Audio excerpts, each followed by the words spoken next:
live? Supposed to be live. There it is. Just a little delay. There's a little delay. Hello and good evening. Happy Friday to everyone. Hello, Chris. Thank you for being a supporter. Yeah, thank you. I'm Jenny. I'm Paul. And we are Palette Knives Out That's Artcast. Well, years ago, we were called Go Box Art Crate, and we changed our name. We no longer have an art crate. Instead, we are putting out free art tutorials for everyone to enjoy. Yeah. Mostly acrylic paint, like 99.999% acrylic paint. We've done the occasional watercolor, and always say we're going to do watercolor again. Haven't. We need to do oil. Yeah. Yeah. Hello, Lanky Box fan. Hello. Hello. So why don't you show us what you're painting? I'll go ahead and zoom in. Is the light always this blue? I don't. Maybe. Paul just had cataract surgery. How long ago? A week and a half? Yeah. And I can see for the first time in like forever. So everything's looking really weird to me because, like, I actually had some paintings I was working on, and I like looked at them and I was like, oh, that's not what I thought it looked like. Oh, okay, so. Hey, Susan. Hi, Susan. Here's the painting we're doing tonight. It looks. Can you point that up a little bit? That's not it. It must just be the overhead. Okay. Yeah. I'm not going to worry about it too much. I don't really see much glare. Oh, it's glare on the monitor itself. Okay. Anyway, so what did we call this one? Whispers of Dusk. It took me a second. Whispers of Death? I really wanted to call it A River Runs Through It, but that felt... I need water. That felt like a little copyright infringement there. But it totally has that A River Runs Through It look. I used to love that movie. Brad Pitt and Robert Redford. That was a great movie. Hi, Marlene.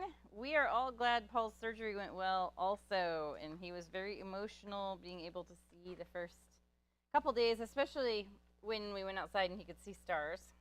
You weren't with me. No, but you were, just the thought of it, you were tearing up. Oh, yeah. Yeah, actually, I think I can see better now than I've ever seen, even with glasses, so, which is bizarre. Yeah. Yeah. And the other thing is I'm noticing how dirty stuff is, which is weird. Hey, maybe you'll do some cleaning. I did do a bunch of cleaning here today. But anyway, so what do we call it again? Whispers of Dusk. Whispers of Dusk. Okay. So this painting maybe looks really complicated. It's not, in the sense that we don't have clouds. These are Paul's famous last words. Yeah. It's not complicated. No, it's not. This is really, though, I'll zoom in when we get going on this area. This is one of those that when I was painting it myself and I'm working on it and I'm looking at it, I'm like, man, this really doesn't look all that great. So this was, I was going to pull up a picture of, this is what, they look alike. Paul lightened it up a little bit, gave it some rosy tone. Yeah. But this was from a walk we took back in, let's see, it was August 18th. Yeah. And we were waiting for our daughter to get out of tattoo school, and it was late in the evening, and we were just killing time, and we went to this park that was along the Tualatin River in Oregon, and it was really, really nice and serene and quiet, and I took this picture, and I said, Paul, you have to paint this with this. I actually, at the time, I grabbed my camera so I could take a picture lined up with that big fir tree on the left side for you to paint, and then he did it, and he's like, something doesn't look right, and I said, you need to put the big fir tree in. No, I didn't say that. Well, what was it? You said I just wasn't sure about it. Okay. Yet. That made it. But anyway, like, what I was starting to say is it was one that when I was working on it and I got done with it, I was like, I'm not sure how this looks. And then I took a photo of it and I was like, oh, okay. It's one of those. So I'm really happy. This is one of my favorite paintings I've ever done for Go Box or Buy and Go or Palette Knives Out. But anyway, let's get at it. We have an interesting color palette tonight. And again, we can use any colors that are similar. But what we've got is we've got black, we've got red oxide. If you don't have red oxide, you could use a burnt sienna, would be all right. There's also a color called Venetian red, which is also very similar. Basically, any kind of rust color. We have white. We have yellow ochre. I actually used raw sienna in the painting, but I think yellow ochre will actually be better. The only reason I used raw sienna is I didn't have yellow ochre at home. Ultramarine blue. This is one that we have not used very often. No. In Go Box. This is actually, when I paint at home for myself, this is my blue I use most of the time. And then we have our craft yellow, which we use very little of. So what we're going to start off with, our biggest brush. And if you're following along, we're using 11 by 14 canvas. You can do this on any size and shape canvas. You just kind of have to figure out, like if you're doing a square canvas, where you're going to put the horizon and stuff like that. And we use, our largest brush is about 1 inch wide. It's I guess this is a 3/4 inch wash brush. You can use 1 inch, whatever. You could do this whole painting with a smaller brush if you wanted to. What I'm going to start with, I'm going to start by rinsing my brush just a smidge.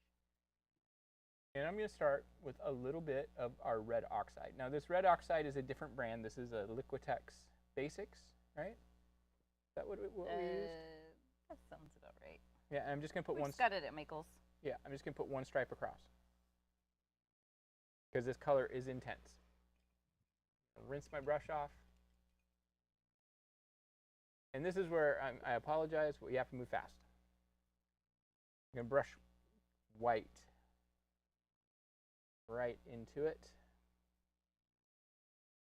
And I'm just going to start working my way up. Scribbling? Not really scribbling. Are we scrumbling? No, not really scrumbling. Just move it. I'd like to move it. And I'm actually going to, you see how far this color is going fast, right? So I'm actually going to wipe my brush off and get some more fresh white. Oh, 'cause it looks like in your original it does fade out to an almost white color. Yeah. So lots of white. Yeah. Lots of white. It's all right if it goes a little further.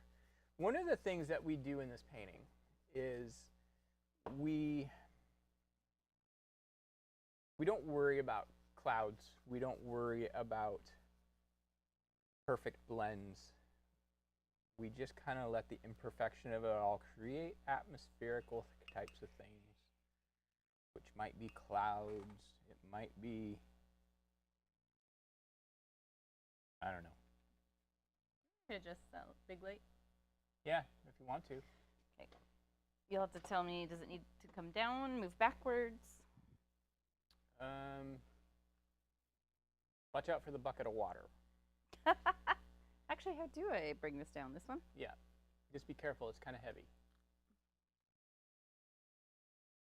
that changing anything? Yeah. Keep going. That's good right there. Okay.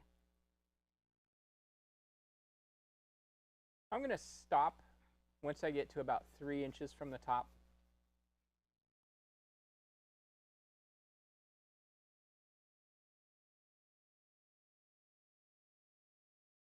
Even if you've still got a little bit of your red oxide showing, that's fine. But once I get up there, I'm going to take a little bit, maybe freshen up a little bit of red oxide down here. And I'm just going to throw some smudges.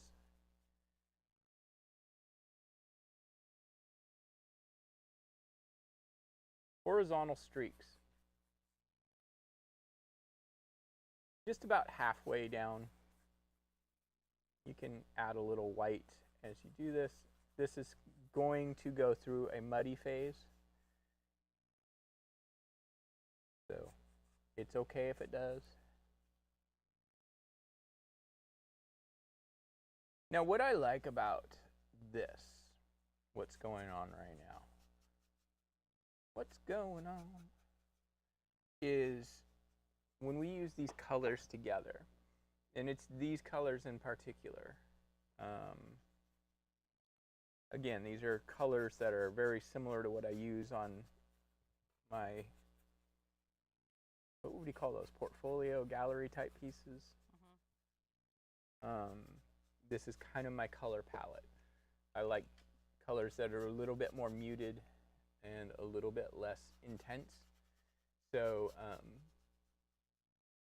these colors play well together. So even though this rusty red oxide means rust basically, it's oxidized. Yeah, anyway. Even though it feels brown, when we get the ultramarine involved, if they mix it all, they're just going to kind of create a bit of a kind of purplish, kind of grayish purple tone, which works. Just like red and blue? Yeah, just like red and blue, but it's going to, because they're more muted colors, they're not going to be quite as intense. So I am going to take a little bit of my ultramarine. Now the ultramarine we're using is the Blick Acrylic Ultramarine. I would tell you that it's not my favorite ultramarine.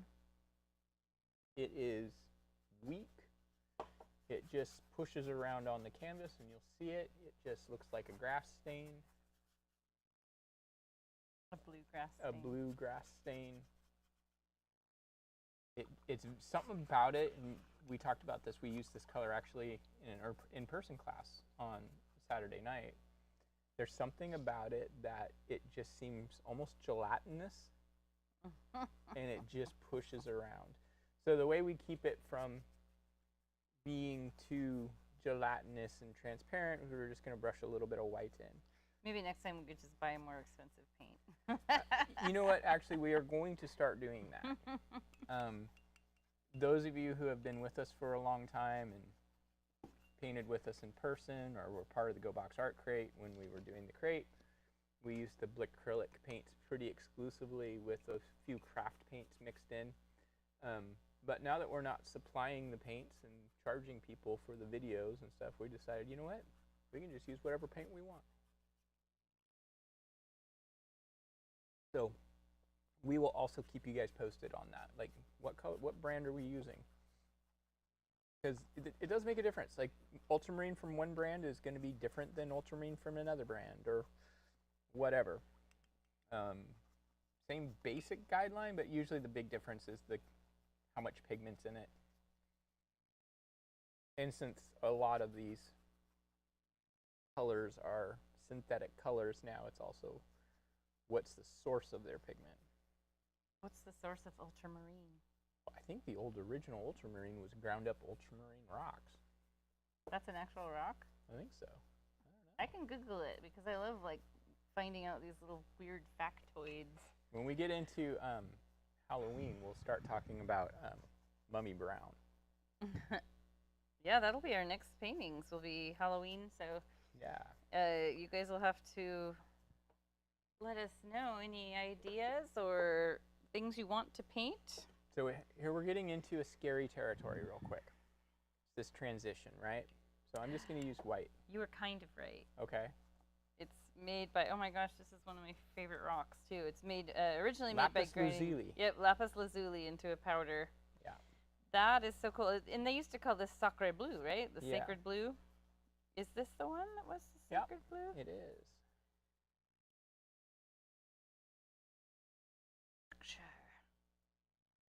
So I need to talk about this part real quick. Go ahead. And I need you to listen to. Oh, you've kind of got it. So what I'm going to start doing is I'm going to start very carefully picking up some of this ultramarine and letting this overlap. And I'm just using white to pick it up. It's the carrier for... It's your sourdough starter. It is. The incubator color. And I just kind of let this break up.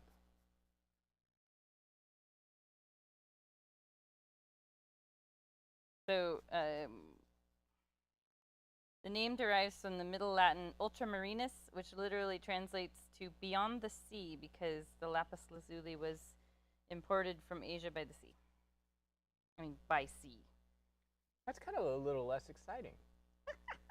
Beyond the sea. That's really pretty. Ultramarinus. But it's named that because of the way it was transported. Okay. So what I'm doing, I'm going to zoom in real quick here. I replaced the battery today, by the way. Good. I'm just letting these colors pick up and kind of break up. I'm not worried about making shapes. I'm not trying to blend it out.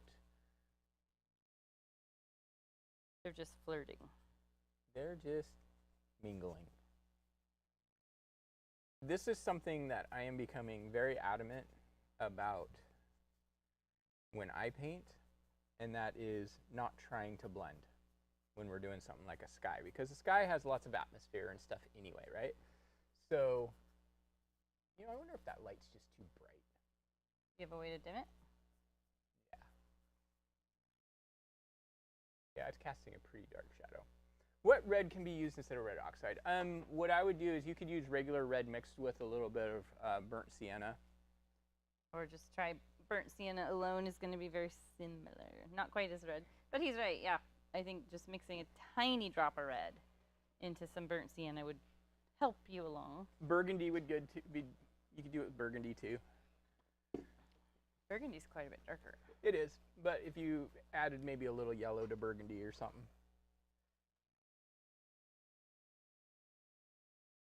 You can lean into peach too. I mean, like you could go with more of an orange would be fine too. Because this is almost, it is right now, it's too red. I feel like, yeah. So I'm just going to take actually just a little There's a tiny, lot of different things you could do for sure. Yeah, I'm just going to take a little more white. In ultramarine blue, you could sub cobalt blue with some white mixed in to get kind of the variation we've got going on here. Yeah, it's not going to be the same. It's going to be a different tone of blue, but... But that's the one, the thing I always like to, you know, point out to people is like if you're painting, getting the exact color is not as important. It's more of the feeling that we're looking for. Yeah, because these are the colors Paul picked, which Yeah. he could have easily picked different ones. Yeah. He could have done phthalo red here. Absolutely. Well, I probably would never, like on a, going for something like this, and I'm looking at my painting, I'm like, I still need to lighten this up a bit. But it's hard to tell right now because it's the only thing to look at. So we don't have the silhouettes of the trees and stuff like that to look at, so I think that's good. I do like to kind of come back, since this ultramarine just kind of pushes around a bit, I do like to kind of come back and just add some bits and bubbles.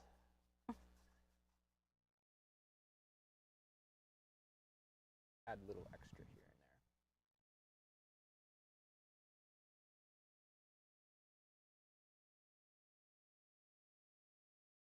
there. Did manage to get out on the golf course twice this week with my new eyes. He's speaking like you're a robot. And it's, I mean, I've got registration cards for him, so. Yeah, we laughed because I've got implants. Paul says he has implants now. It's true, I do. So I'm going to bring this down and we can see. Get a little bit more intense color tonight. And that's all right. A little more red oxide. Yeah. And you can keep toning it down if it feels like it's too much. Maybe I'll do that real quick. It kind of just depends on what you want, because it being a little bit more on this peachy, brighter side is not going to hurt this painting at all. In fact, it might make it more interesting. In fact, it might. It might. Anyway, what I was going to say about going golfing was, of course, being a landscape painter, I see a lot when I go out and do things like hiking, golfing, things like that. Not that I go hiking very much anymore, but what amazed me is how close everything looks now. Mm-hmm. Like, because of the cataracts, everything looked really far away. Weird. It was really weird. Okay. Now that's good. I'm going to go ahead and down in this bottom section, the very bottom here, we're going to do the same thing we did. Up above, we're just going to add some streaks.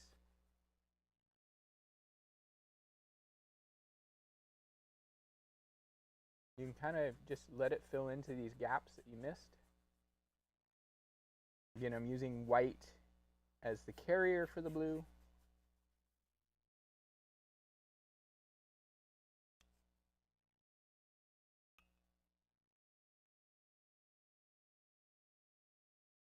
Just to get this color in there.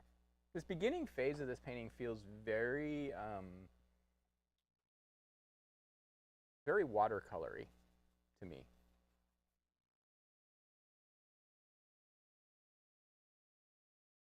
I don't want to get like really intense blue in this upper part, so maybe more white. Again, we're going to be going over a lot of this as we go, so it's not, nothing needs to be perfect ever. Forget the idea of perfection. When it comes to painting, perfection is, in, I hate to say, the eye of the beholder.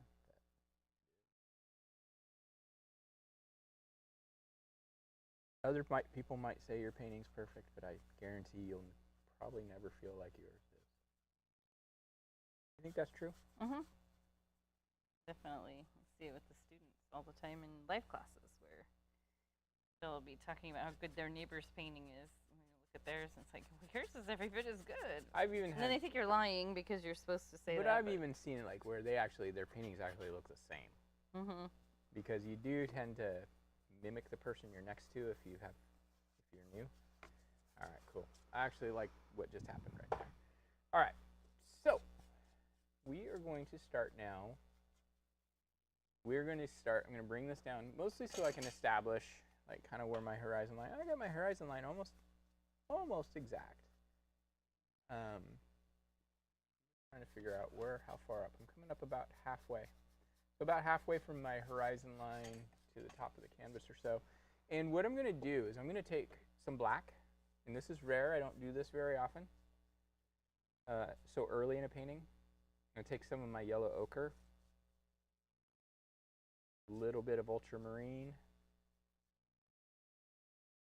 just to be a little bit darker, so a little bit more black. There we go. Just kind of going for a real dark olive-y kind of color. Not olive, but yeah, I guess that would be dark olive, wouldn't it?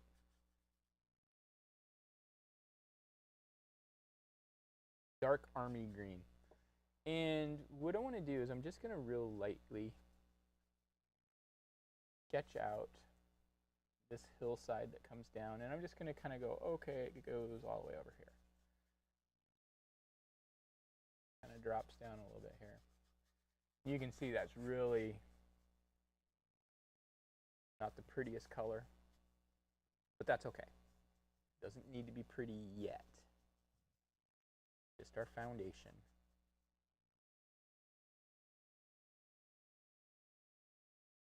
And what I do, and this is something I've been doing more lately,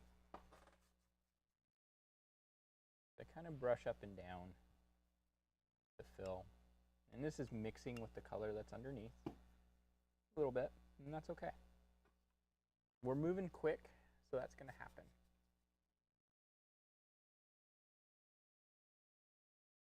I'm not going to worry about putting this color down into my foreground yet. You could come down maybe half an inch or so and streak a little bit in if you wanted to. But I don't want you to completely cover. We'll get into this area a lot more. This is, to me, the water was the focal point of this painting and what we're learning about painting. Because we've done trees before, we've done skies before, we've done clouds, but we haven't really put a lot of effort into learning these great little ripply water.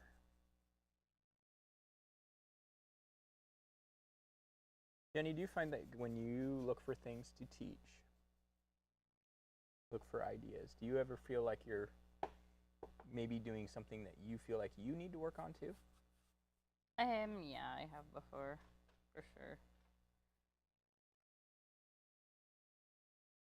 Lately, I've been suffering from zero inspiration, just because of Jenny burned out. Exhaustive work schedule.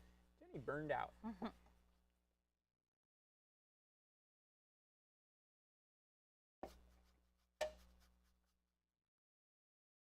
Did you put some white on there too? It just picked up from below, Okay. like from underneath. We actually don't need to add white, so. Now I'm going to do another little hill that kind of about half the height of this first one, and it's going to cut down real quick. Trying to have the same basic horizon line. You can add a little bit more black to this one just so you can see where it is more. Again, this is just mostly sketching at this point, so we know where we're going. I don't know where I'm going. Oh wait, yes I do. Who sings that song? Whitesnake, come on. Huh? You know they did it twice. Huh. They released it in like 1982 or 83. And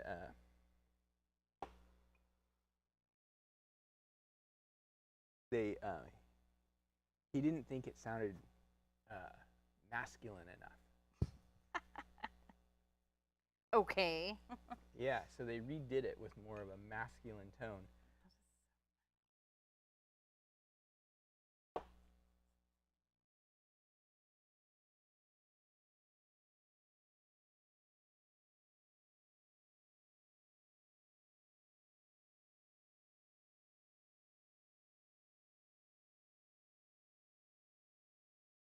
And the original one,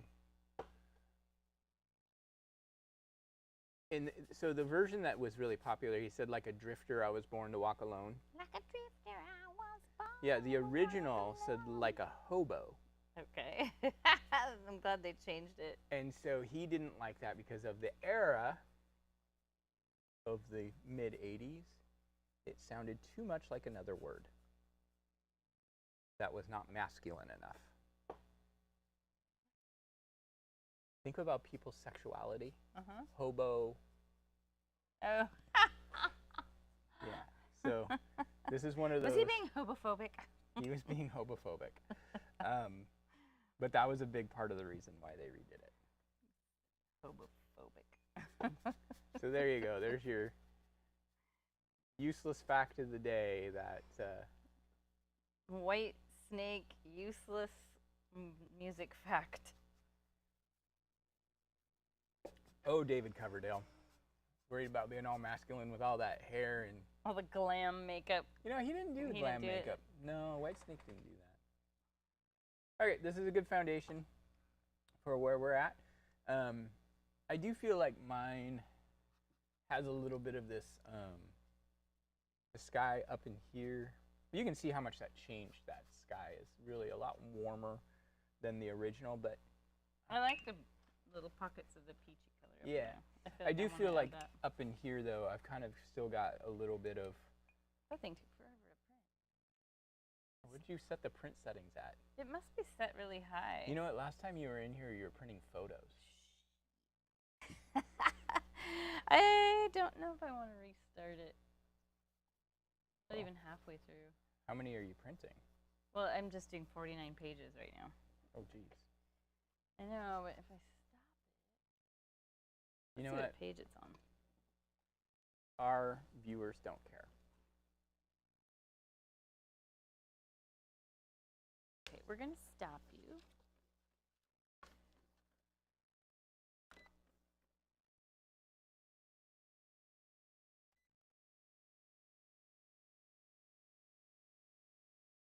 Just using a little bit more white with my blue.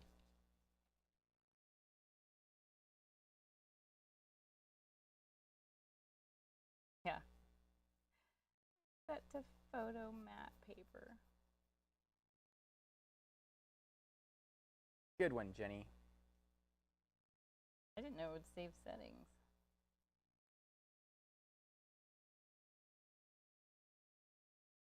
All right. I'm happy with that. We're going to get a lot of stuff covered here. So when we start doing the trees and everything, it's going to change quite a bit.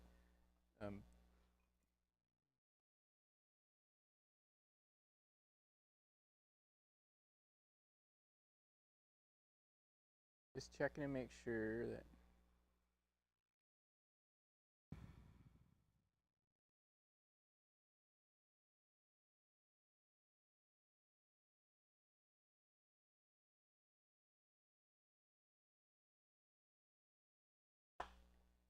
Daniel was trying to convince me to start the video like I was blind. I was like, what was it? Soap poisoning. You know what I've noticed is like my little puddles of paint oftentimes end up looking like skulls. You see it? Oh, you got Daniel's disease now? No, it does. It's just the way I must grab the paint. Okay. So I am going to go ahead and just add a little bit of white to this kind of olivey green that we used. And we can just, oh, it's just lifting the paint. It's too soon. It's too soon. Too soon. Don't do it. One of the things you have to be really careful of when you're working with acrylics. What were you doing with this olivey green? What was it going to be? Huh? What was it going to be? Oh, I was just going to add some color into the water. Okay. You have to really make sure your brush is dry at this point, because any moisture you bring is going to just lift the paint.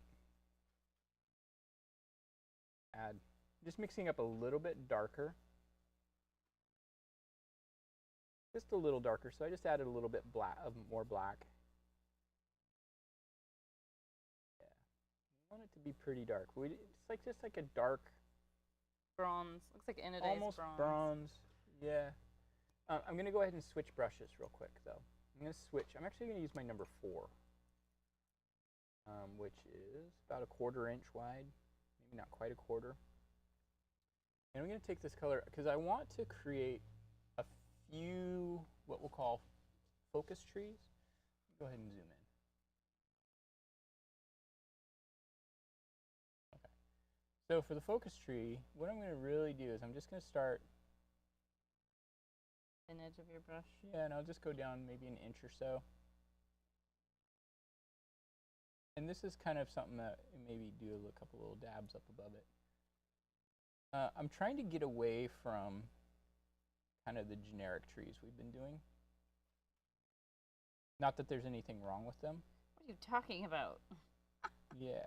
That looks exactly like all your trees you've been doing. It does not, because I'm not worried about the shape so much as I am just the direction of the brush strokes. Pretty horizontal.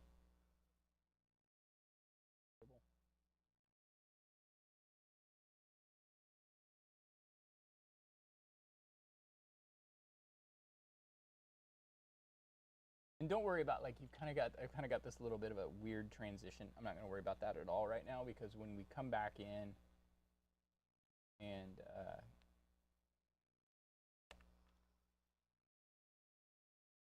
do some of the other elements of the hillside, we're going to use a little bit more black in here and stuff. We'll pull that up into the tree a little bit.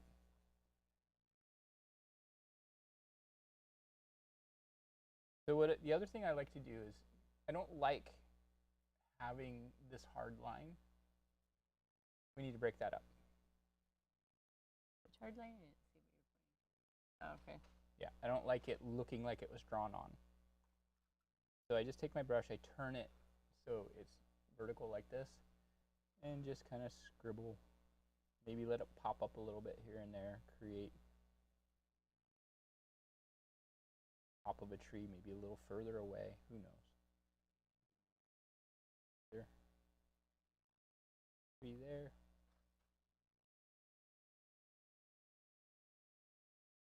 But the most important thing, I'm not as concerned about worrying about getting the shape of the trees right. What I'm concerned about is getting the directions of the trees right. So vertical and horizontal. Go over here, let's do, I don't want to do too many. I know this is intimidating to a lot of people, especially new painters.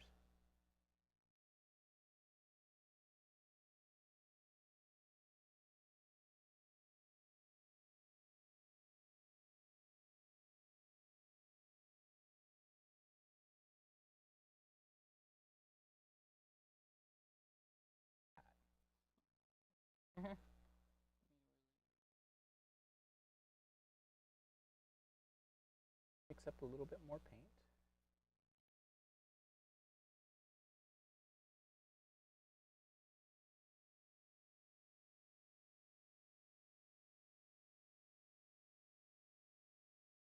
So what I want to tell you about these trees do not end here. These trees actually come down all the way into here. But the shadow part, the silhouette, ends here.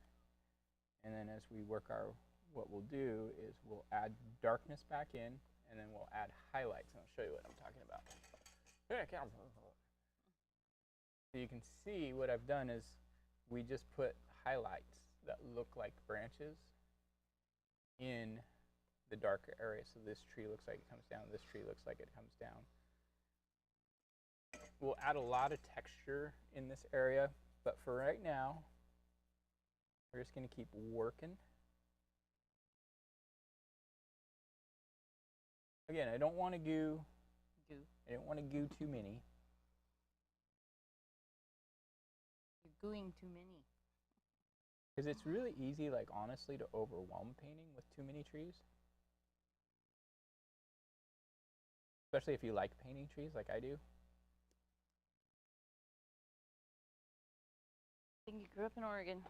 Yep.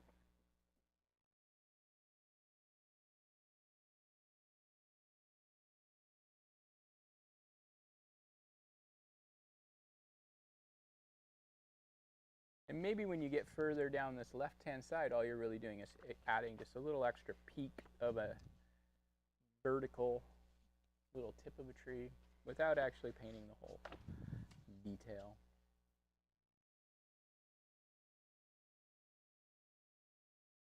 We zoom out. Roll, keep going. There we go. We kind of get this feeling. But I really want to make sure that all of this little sketch line that we use to create our vision of what was going on gets lost a bit.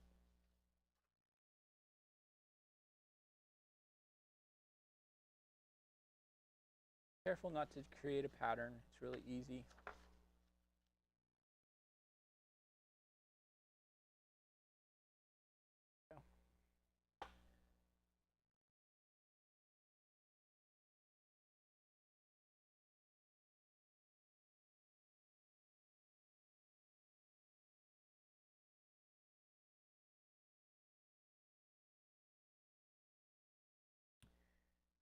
Just about like that.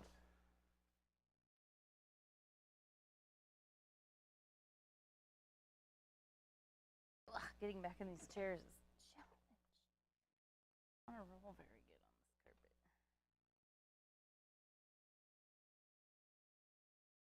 So Jenny, I have a new insurance agent for the company.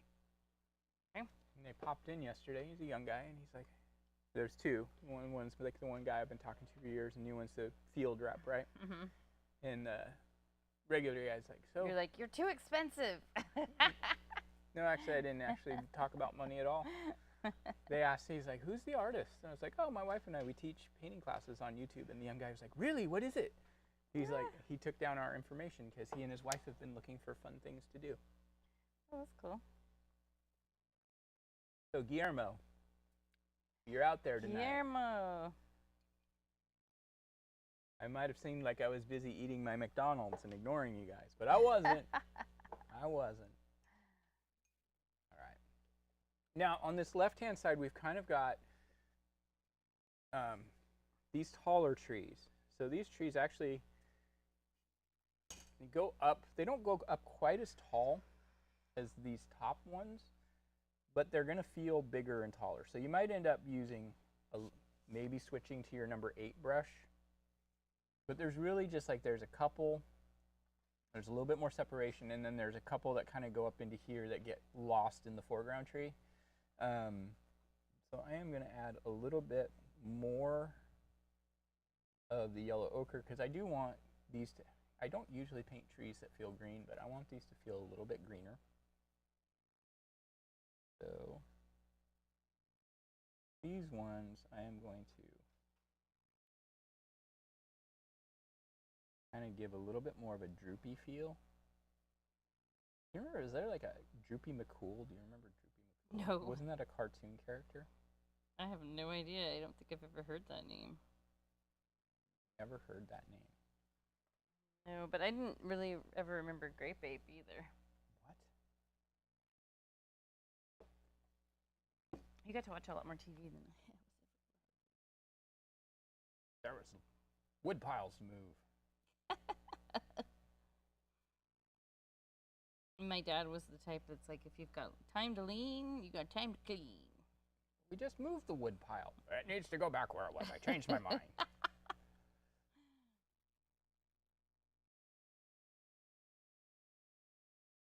My dad used to do that to us. He used to tease us and be like, when it was fall, he'd be like, go out there and pick all of the leaves off the ground and put them back on the trees. Dad's so mean. It's kind of like can I take all the paint off of your car and put it on my car? Yeah, what's up with that? I don't know. He likes the color of my car. But he said that about your last car, too. I have a good choices. I think it's just a shtick. So why are you making these ones droopier? Just because they're a little closer, we're seeing a little bit more of the structure of what's going on. You can see I'm super detailed with this stuff. You can paint a Bigfoot in there. Sasquatch.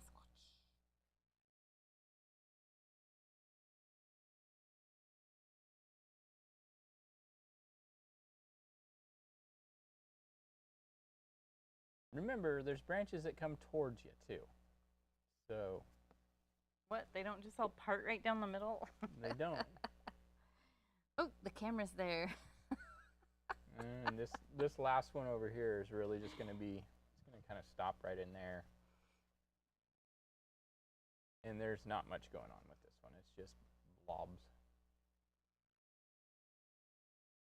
Real technical terminology tonight. Blobs.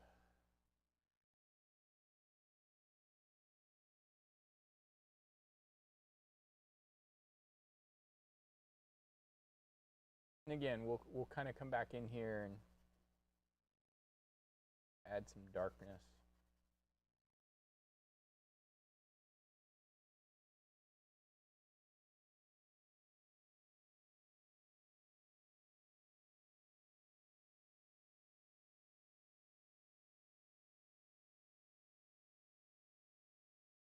So much precision in what I do. He's being sarcastic, for those who don't know him. There really is no precision.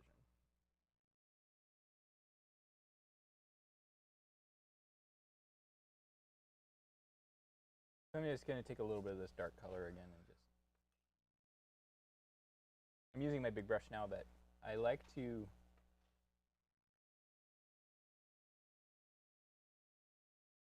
paint it so that it mimics the shape and the verticality of trees. That word? It is. I don't know if it is, but it is now. It works.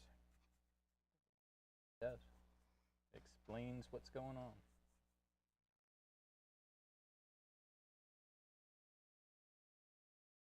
And what I'll do is I'll just use the edge, and I can use the edge of this big brush and be pretty precise. And you guys can too if you just a little bit of patience. Don't push down real hard. Tap it in. Just let it glide. Now down in here, maybe I'll just use a little bit of pure black just right in this bottom. This is like more like, oh, there's little alder trees or birch trees or something down closer to the water, so maybe this is just Dark and woodsy. more mounded and tufty. Same thing over here, just Your made up words. Tufty. And verticality.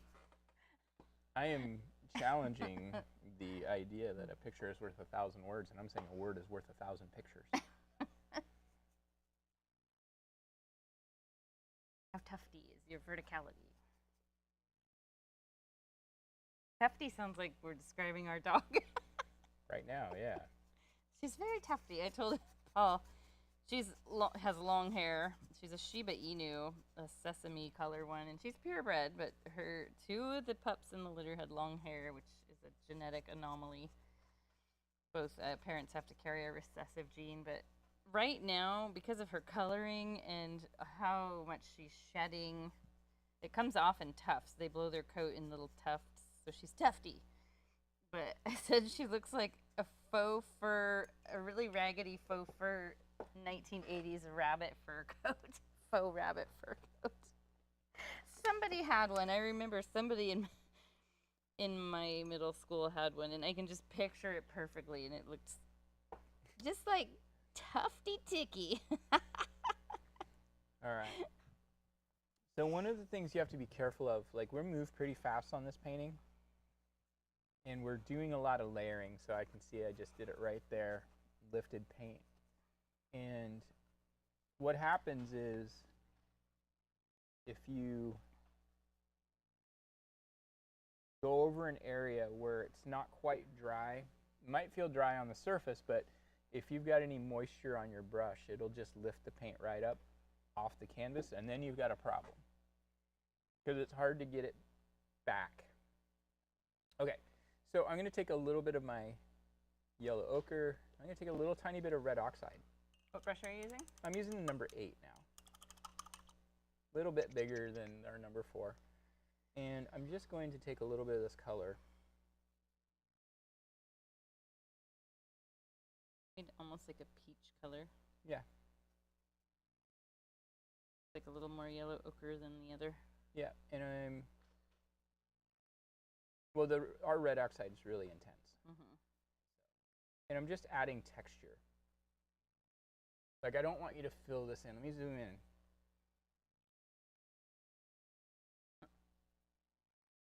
So this is something I think that's really an important thing to learn when you're painting, is this what I would call restraint. It is just adding bits of color without it having to be anything. Or be attached to anything. Yeah. It's adding texture is what it's doing.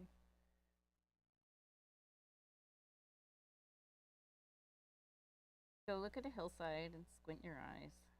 All you see are the patches of light and dark. It's funny because up until a week and a half ago, I didn't. You didn't have to squint your eyes. I didn't have to squint my eyes. I have. It's funny. One of my baristas. $3,600 later. One of my baristas. We actually have had a couple little conversations about it. She doesn't quite get that I didn't have LASIK. Mm. Like she keeps like, yeah, I remember when I had my LASIK. I'm like, what? But I didn't have LASIK. You know, like, and she's like, but they were resculpting your lens. I'm like, no, actually, well, yeah. I mean, they were implanting a new one. They turned it into Jello and then sucked it out of my eyeball. That is so freakishly weird and alien. Yeah. It sounds like you were abducted by aliens. I totally was. Okay, so I'm going to take a little bit of this color, add a little bit of our ultramarine to it, just get a little bit of a slightly greenish cast. And I'm just going to kind of like very loosely add, I better zoom in. I feel like this is important on this painting because this painting is like so loose. It's easy to look at it and feel like there's a lot of detail, and there's not. What are we putting in, tapping in alders now? Yeah, it's just kind of like the canopy of tufty alders. Is that like the old Ents? I like that in word. Lord of the Rings. Tufty alders. Tufty alders. Tufty elders. Yeah. Tufty elder Ents. I saw, have you ever seen those videos where people would go get like the thrift store paintings with the gold frames and repaint on top of them, like different things, like add things? Is that what you're talking about? Yeah, I saw a guy that added Saruman's tower, and he added Ents coming out of the forest. Oh, and he painted it to look like the trees that were already on the painting. Very good. It was really well done. I get a kick. I really enjoyed that one. You should try that. You could sell them on eBay or something. I don't know. Etsy. So I don't want to lose this separation right here.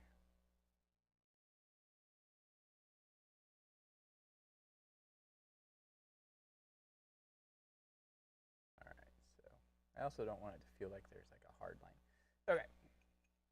So I'm also going to take this color. Yeah. I'm going to take this color, see? What I brought here. I'm going to paint a little bit over there. You're destined to play Jimmy Stewart in something.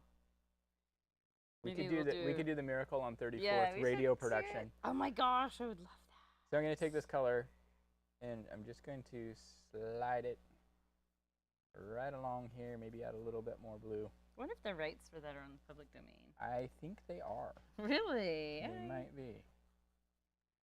Maybe not, though, because I suspect some. It's such a popular.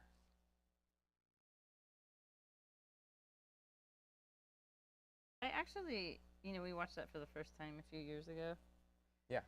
It felt like he was such a male chauvinist. I mean, so here's the thing. By the way, you guys, our nonprofit that we are part of, Jenny's the president, we started doing micro cinema, which is largely kind of like art house kind of vibe, where it's small cinema, kind of do some decorating, stuff like that.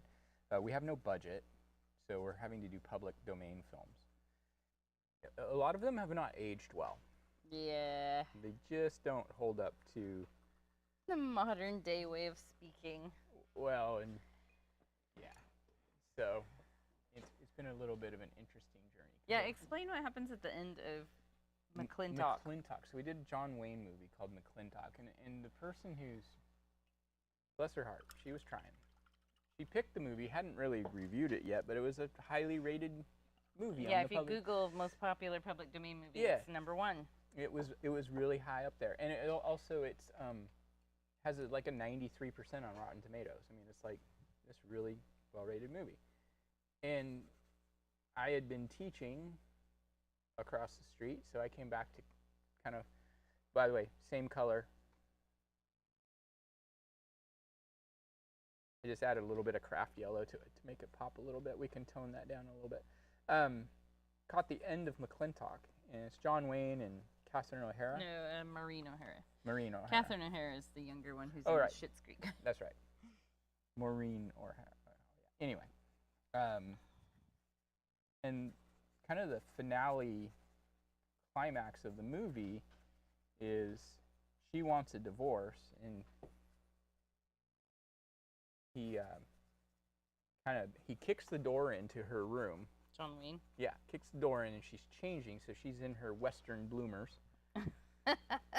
And he kind of starts walking at her, and she takes off, and she jumps through the balcony railing and lands in a hay loft. Hay cart. Okay. Like a wagon full of hay, and he jumps down and lands next to her, and she gets up and she takes off running, and he keeps just walking like John Wayne style. Like the Mandalorian. Swagger. Just walking slow, chasing her through town, essentially. And then the whole town's out and about because it's 4th of July, too, right? So everybody's out there, and they're all laughing at this. And in fact, their kids are there and laughing. So he keeps chasing her. She runs into the tavern, and she jumps through the glass window, breaking it. And he steps out through the window, and he chases her down, and finally catches her at the blacksmith shop, and he grabs her by the arm and throws her over his knee, and grabs the shovel for scooping the ash out of the fire, and spanks her in front of the whole town. Like, really paddles her. And then he gets up and he goes, "There, fine, now you'll get your divorce." Excuse me. "There, now, fine, you'll get your divorce now." And it was just like, I was like, and meanwhile, while this is happening, the local native indigenous people tribe is running around with stolen guns, shooting them straight up in the air and going, "Whoop, whoop, whoop, whoop." Oh, and I'm just like, gosh, I'm sitting there watching this, and I'm going, wow, my goodness, this is a 62-year-old movie. It's a 62-year-old movie.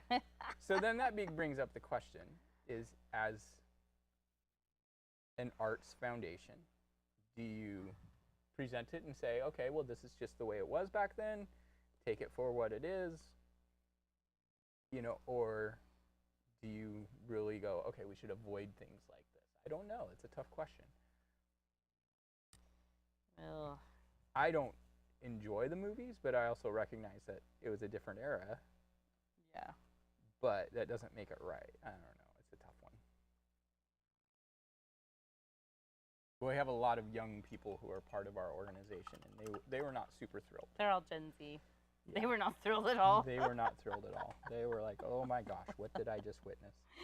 Like, we didn't pick it, she did. Well, they even tossed her under the bus. They're like, she's Gen X. She doesn't know. Well, I'm Gen X, and I know. What do they think? We're like, that's so crazy.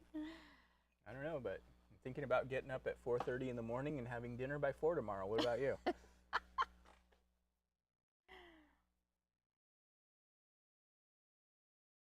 No, I love those kids. Yeah. We're raising one of them. We're raising more than one of them, honestly. That's right. Hayden is also Gen X, isn't well, no, yeah, or is Gen, he's like, Gen Z. I mean, that's what I mean, Gen Z. Yeah, or is still, he younger millennial? I think he's he's Gen X. I mean, Gen Z. He is definitely not Gen X. Yeah, I accidentally said that. You know, the newest one is called Gen Alpha. Like, Yeah. who names them? Well, they had to go from Z to something. They couldn't. There's no letter after Z, so they have to go back to A. Interesting. Anyway, okay, so this is coming together. I like the way this is going. How's yours going? Oh, Jenny, that's a lot of texture. That's good. It's textured. Yeah. Okay. So what we're gonna do really quick is I like how this is going. I want to start working on this water a little bit. This is probably the most attention I've paid to water. What was that? Something happened. But let's go back and look at the original here. This area right here is the most attention I've ever paid to water in a painting I've done. No. I don't believe that. No. You had Yeah. Serenity Cove or whatever it was called. No, this one's a little bit more. This is actually more involved than you might think. So I'm going to go to my number 8 brush. I am going to mix up a little bit of our yellow ochre, a little bit of black. Go ahead and add a little tiny bit of ultramarine. Kind of going in this, kind of staying in this olive tone. And what I want to do is I want to come down about an inch.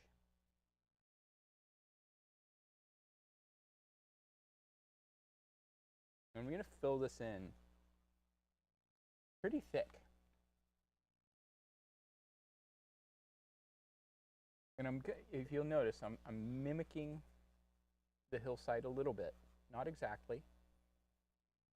Go ahead and bring this in right in here. We'll come back. Don't worry about this. Nothing to worry about. It's all right. I got you. What is this exactly? Reflection. Of the hill? Yeah. No, of your Aunt Tilly. I've been watching too many old movies. I'm going to paddle you, Paul. Well, I oughta. Yeah, see? I oughta. Okay. It's funny, the old cartoons are that way. Like, didn't Pepe Le Pew get canceled? I think they all did, honestly. It's funny because that last play that was in our space, the Sirens, the one character, Richard Miller. Richard Miller was so Pepe Le Pew. So funny. So if you get little bits showing, it's okay. It's fine. You don't have to fill it super solid, but you want to go pretty solid, Jenny. Like 95%. Working on it.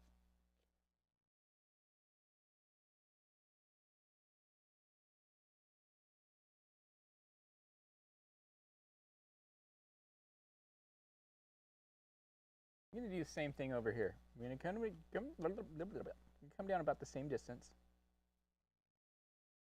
Maybe a smidge further. So this is, even though this is not as tall, because it's further, closer to us, it's going to come down a little further on the canvas.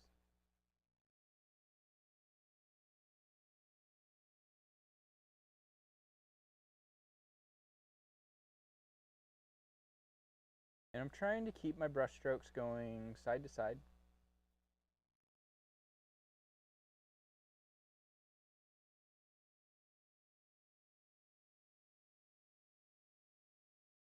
looking on time. Oh, we're right at an hour. How about that? Wow. You guys are quiet tonight. They're painting. They're painting. That's good. And we don't have Daniel. Where's Daniel? I see a fox on my trying to be Daniel. I don't know. Daniel thought he was going to be here tonight. Wasn't going to be able to paint tonight, but he thought he might.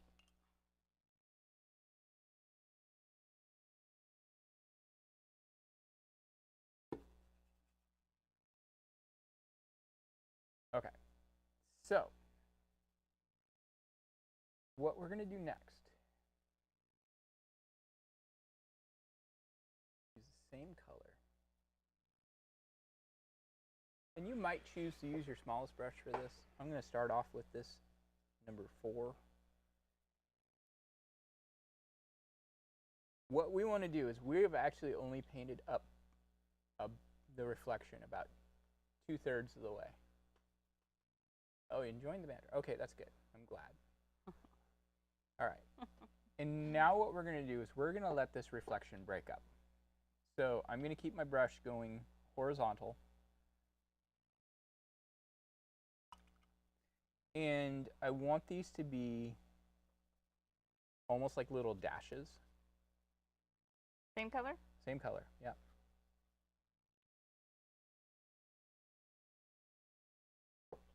So so you can start to see it developing already. I haven't done very much.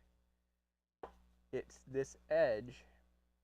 You know, some of these are going to cut into the existing. What brush are you using? Number 4. Okay. You can use your smallest brush if you want to. It's okay for this to overlap into your existing solid bit that you've already painted. But as we move down the canvas, this is going to break up more and more.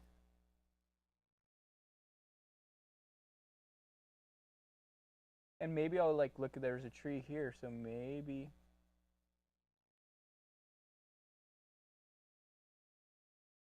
there's a little bit more, little spike that comes down.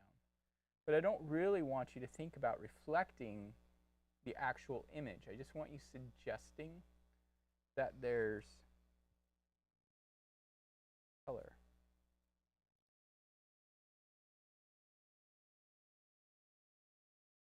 And as we move away from here, all along here, mix up a little bit more paint as we go. It's okay if it's a little lighter, but as we work our way down, or work our way away from this harder line, it's just going to break up, and it's going to get further and further away from each other.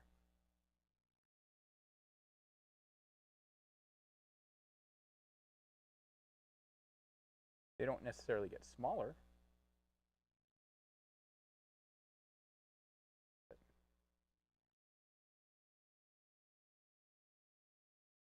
But they get further away from each other, more space.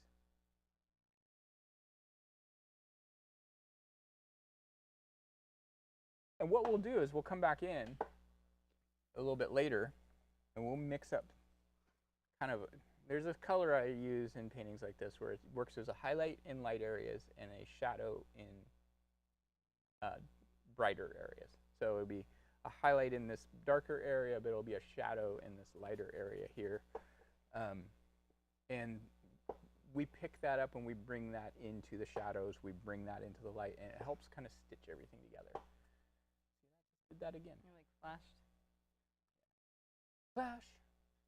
Oh. Remember that? From the Flash Gordon movie? It was Queen. What? Animated? No. Who's in it? I don't remember. What? I mean, it came out when I was real little. It was a big-time movie. I mean, it had Queen sing the theme song. Okay, I'm going to look it up. We got one new member tonight, you guys. That's awesome. Welcome, welcome. Paul's made up words. 1980 film. It had Sam Jones, Max von Sydow, Melody Anderson, Brian Blessed. I remember that. I recognize that name. Timothy Dalton, That's the only name I recognize so far. Amelia Muti, Philip Stone. Hey, it had Robbie Coltrane in it. Wow. Richard O'Brien was in it. Mhm. Yeah, we need to watch that movie. Do we? It was really good. It was one of the first, like, kind of like, I feel like one of the first better comic book. Oof, it's wet.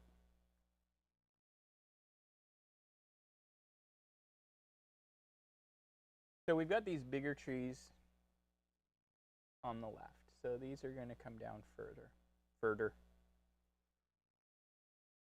were talking about ultramarine blue. Mm-hmm. Here's a famous painting with ultramarine blue. There it is. Much higher quality. I have to move in reverse. Girl with the Pearl Earring by Johannes Vermeer. That he used a mix on the turban. He used a mixture of ultramarine and lead white with a thin glaze of pure ultramarine over it.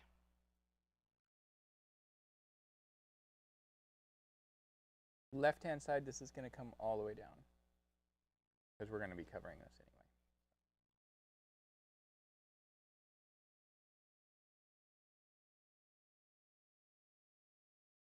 Now what are we going to do? So let's keep working on this upper area. I feel like I'm going to take a little bit of black here and just add a hint. Kind of create some more depth in the foreground here. So here's a great example of something you can do. Take a little bit of black here. And just kind of create a choppy column that kind of comes down where that tree would come down. And take it up into the sky just a little bit. Not in the sky, but into the middle of the tree. You don't want to get it too far out on the edges.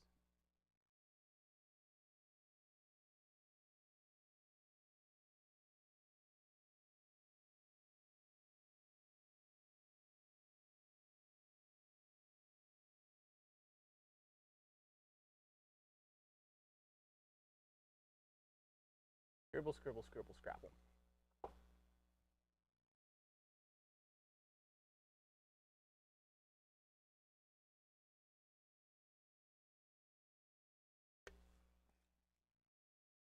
Tonight we are enjoying The Beast Unleashed. Peach Perfect. 6% alcohol, 24 fluid ounces. It's actually a little on the sweet side, but yeah, it's not terrible. Anything peach is going to be very sweet. It's kind of funny because, like, we're not Monster energy drink people for the most part. No, in fact, I hope this doesn't have anything energy in it. It doesn't. It's illegal in I Oregon. have to sleep tonight. It's illegal in Oregon for them to have caffeine or any other energy booster with alcohol. Well, maybe you need to. You need some energy you need drinks, some Monster Susan. energy drink, Susan. Not the alcoholic kind. We'll see you later. Thanks for joining. And if you want to, post your painting on our Facebook group page. Yeah. And for those of you who haven't joined that yet, it's Palette Knives Out community page, or Palette Knives Out Artcast. I don't know. Community page. I forget. It's one you have to, like, request to join. Yeah. Okay, so I'm going to take I'm still using my number 4. I'm going to kind of just use a little bit of black. And the same thing, just pop it up into the existing tree just a bit.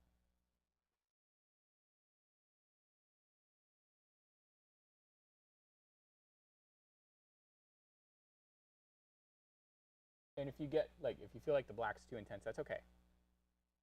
We're going to soften this up here in just a minute. What I want to do, in fact, I'm going to tone it down just a smidge. That was a little too. I want to extend the idea that these trees are coming down a little further. Or I shouldn't say are coming down further. They're closer to us and a little bit taller. They're more foreground. I think I scared Susan off by showing off our beverages. Monster energy. Get nachos after this. No. I ate a panini before when I got. Remember, I worked till like 4. I mean, I didn't get home till like 4, and I ate a panini. So, no, but I bought groceries. I stopped and got groceries on the way home. I did a pickup.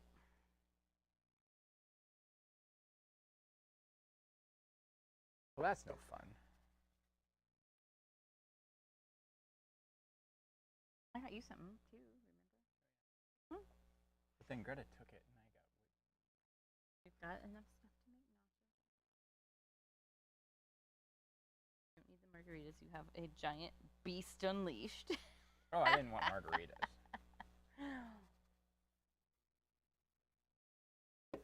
I need to go home and do laundry, so I have something to wear to work tomorrow, because I have to wear the same outfit pretty much. You and Greta only ever wear black, so. I don't really have any choice at work. I know you don't. And I don't really buy clothes for myself too much, so I'm just like. Okay, enough of that. Mm-hmm.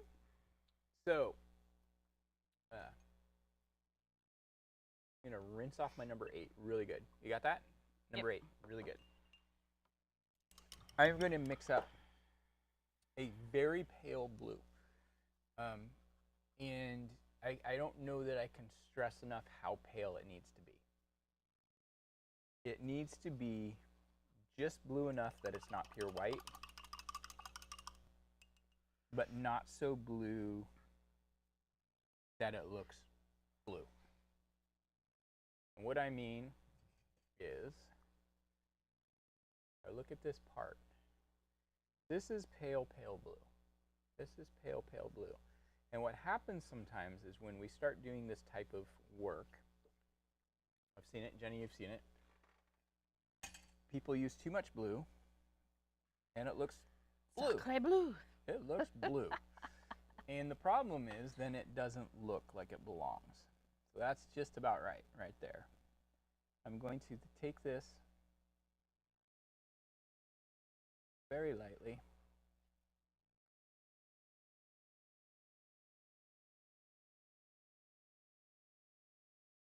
And I should probably zoom in on this.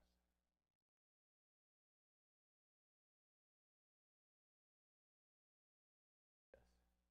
We don't all have implants in our eyes. That's right. Daniel had to do some adulting. Okay, tell me about it later. We'll I'm going to steal some of your white. Mine is, what I have for left is dried up. How did you end up? How did that happen? Because I used it. I spent a long time lightening my red oxide, so. Oh, I gotcha. So you can add little tiny, subtle little bits in here and there. But we don't want to lose this solid area. What we want to do is just kind of flirt, feather it a bit. Hey, how you doing? You come in much? Is it me or is this quiet? It's quiet.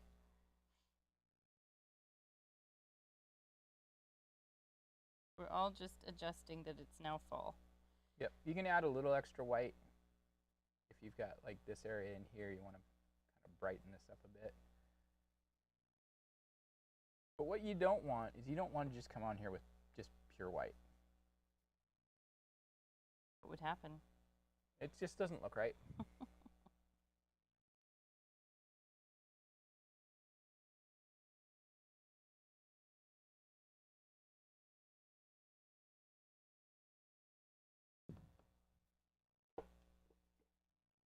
Just going to keep adding. feel like I need to put a fly fisherman in here. Good. Then you would. Could we paint Tom Skerritt? Garrett, was he in River and Spirit? Was he the dad? He was the dad. I haven't watched that in forever. I've only maybe watched it once, though, to begin with. I think it came out in the early or mid 90s, I think.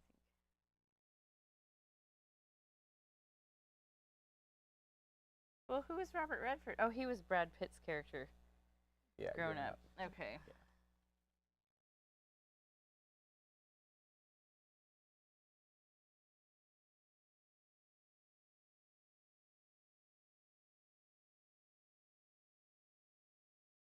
I guess I'm off the grid here.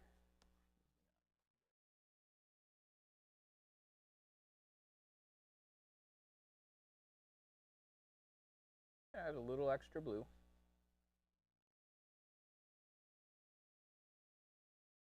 A bit more.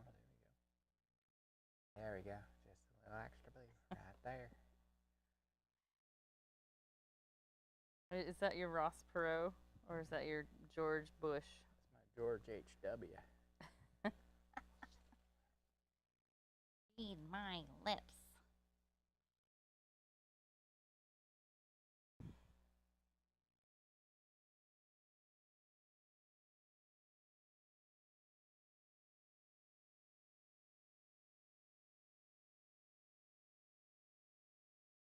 And all I'm trying to do with this is I'm not really trying to do anything like specific, like, oh, this is a specific ripple or anything. I'm just trying to break up and add texture. Oh, Daniel, I thought you meant quiet as in not a lot of people chatting. So he put it on his phone and it's louder. How's your settings on the mic? Yeah, it looks like What? well, looks like one of our microphones isn't picking up. Test 1, 2. Mine is. Yours is.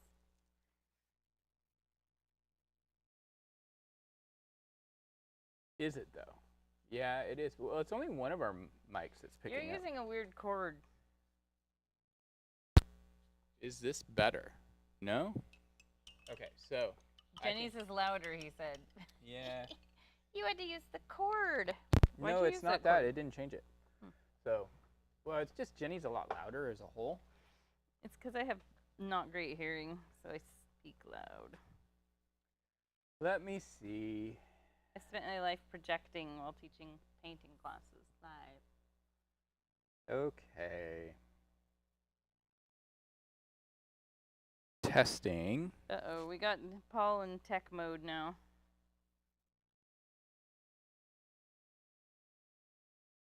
Wait, which one of these is me?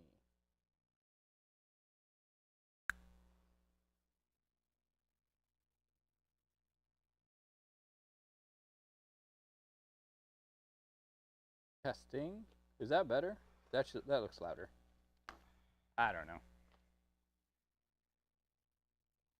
It might be set in stereo mode. No, I don't know. That's weird. Looks like it's only picking up one channel. I don't know. Who knows? All right, now I'm distracted. Thank you, Daniel. Now I'm confused. I don't know what's going on. Can you talk on your microphone? Test 1, 2. See, it's like the same microphone is picking both of us up. Huh. I don't know what it is. Just forget about it.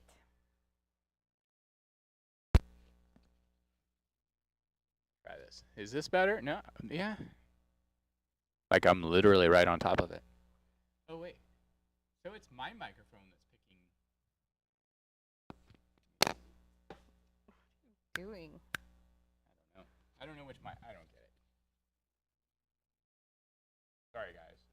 Just get back to painting. I'm trying to. Now I've got my microphones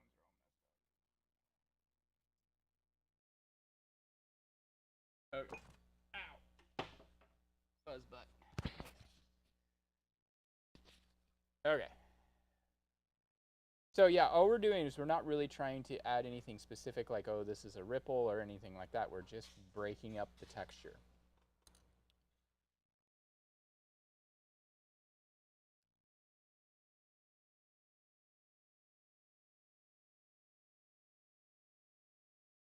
You can also add, in this lighter area, you can add a little bit of white.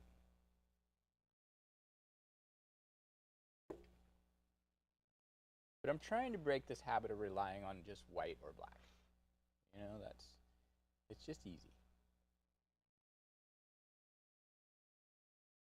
Now, the other thing is I'm going to take a little bit of this light blue.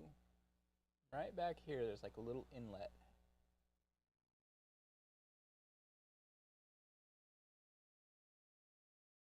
Got a little tiny shimmer of white right there. Not white, but that super light blue. And maybe do a little tiny bit. I don't like doing the... I'm putting out a lot of negative energy out there. I'm not a big fan of doing the whole highlighted shoreline. That's not real typical to see that. Bob Ross does it. I know.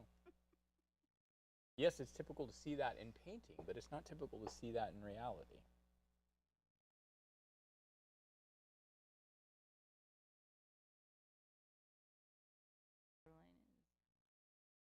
Making it up? We're making it up. Thank you, Daniel.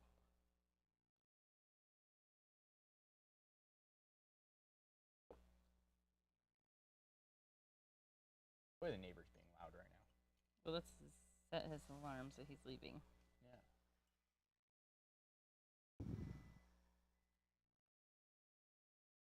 Got into work today, and you know, I get it. Guy likes to present he's a mechanic, and he likes to present make a good impression on his customers. So he likes to keep the parking lot and everything clean. But I get into work today, I've got my door wide open because it's like first time it's been kind of cool in a while. And he starts leaf blowing. It's like, oh, come on, man. Blowing all the dirt in here.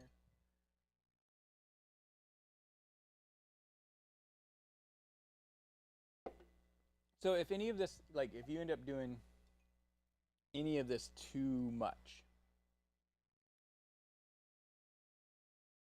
you can always come back in with that darker color.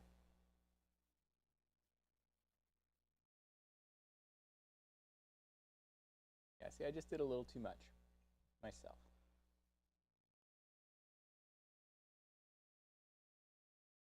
So I'll just come back in with my darker color.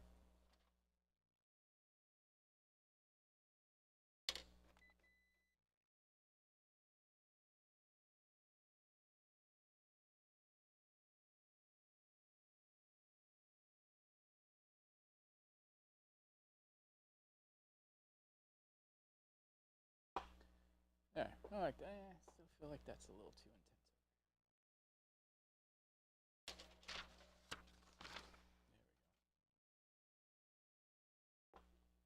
Jenny, you disappeared. Where'd you go? I'm just finishing printing another script. Gotcha. Okay, so we're going to start wrapping this up. Wrap it up. I'll take it. Wrap. Wrap it up. Who sang that? What was his name? Fabulous George Thorogood? No, it's the Fabulous Thunderbirds, and that was the Jimmy Vaughn. Stevie Ray Vaughan's brother was the lead guitarist. I forgot about him. Yeah. All right, so I want to put in, let me bring this down real quick. I'm going to start laying in the foundation for this foreground. Now, the foreground is something that's really, just to kind of let you know where I'm at as an artist right now, is I'm trying to minimize foregrounds. I want them to be present but not take away. This lower part of a painting can always be really tricky and awkward. And the reason is, how do you make it look like it's still flat, like everything's going away from you without feeling like you're looking down? And so when I say I'm trying to minimize the foreground, I want to put something in the foreground so that you know there's something here, but I don't want to put a lot of emphasis on it and a lot of detail because I still want the eye to be drawn back up in here. So I'm just going to start off with a little bit of black and just maybe go across maybe a third of the way. And I'm going to go up about halfway to my, and go a little higher. And this is just a foundation color, so this is not our finished color, but I kind of like maybe what we'd call this like grounding.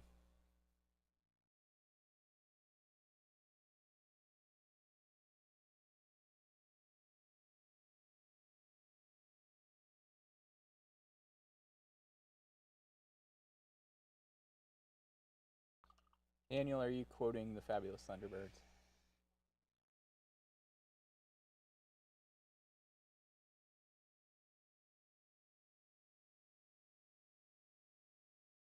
Are you using pure black there? Yep. Just a foundation. Oh, that's right. That song was called Tough Enough. I mean, there was a song. That's right. There was 2 different songs. The same artist? Yeah.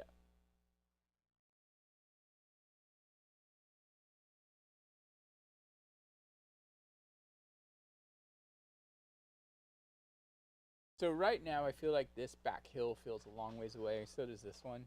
Well, this one not so much, but this one feels like it's a long ways away. And I want to kind of bring it closer because I don't want it to feel so expansive. This is actually an area that was maybe, what do you think? Maybe 100 yards across? Yeah, probably. You know, it was not a real broad. I mean, the Tualatin River is really a pretty river. It used to be very highly polluted, and then maybe in the early 90s or so, they put the state and local communities put a big effort into. I did not know that. Yeah, they restoring it, and because there's a lot of industrial activity along it. Interesting. It's also it's actually it's a good crawdadding. Yeah, I didn't know that. They have the Crawdad Festival. There's actually commercial craw fishermen that work it. Okay, so to get these trees feeling like there's some tree to them, I'm going to use my number 4. Let's go number 8 because that's the one I grabbed. I'm going to take a little bit of our craft yellow, a little bit of our ultramarine, and that becomes a pretty intense color. So I'm going to add a little tiny bit of yellow ochre. The yellow ochre just took over. Let me go back with a little bit more ultramarine and a little touch more craft. I want this to show up. So let's zoom in. Put new batteries in the zoomer yesterday, guys, or today actually. And what I'm going to do is I'm just going to take. Are these highlights on your tree? Yeah, and I don't really want you to think about the branches more, you know, as far as like anything other than you're just adding texture. Fun fact that maybe you've already talked about, which we have not. The Tualatin River was originally part of what is now Lake Oswego. It still feeds it, yeah. Actually, Feed me, Seymour. What? Feed me, Seymour. It actually, Lake Oswego was actually Squaw Creek, which was a branch off from the Tualatin. I thought Lake Oswego was man-made. It is. It's dammed. Okay. So it was Squaw Creek, and then okay. Going to do the same thing over here. I do take this up into the sky a little bit, so it softens it up. But what I'm trying to avoid with this is actually creating like specific trees. Really? Because I want this to retain that looseness of interpretation. Sucker Lake, that's right. Sucker Creek is what it was called, Daniel, not Squaw Creek. Squawfish is also a sucker fish, yeah. I don't know. How do you guys retain all this stuff?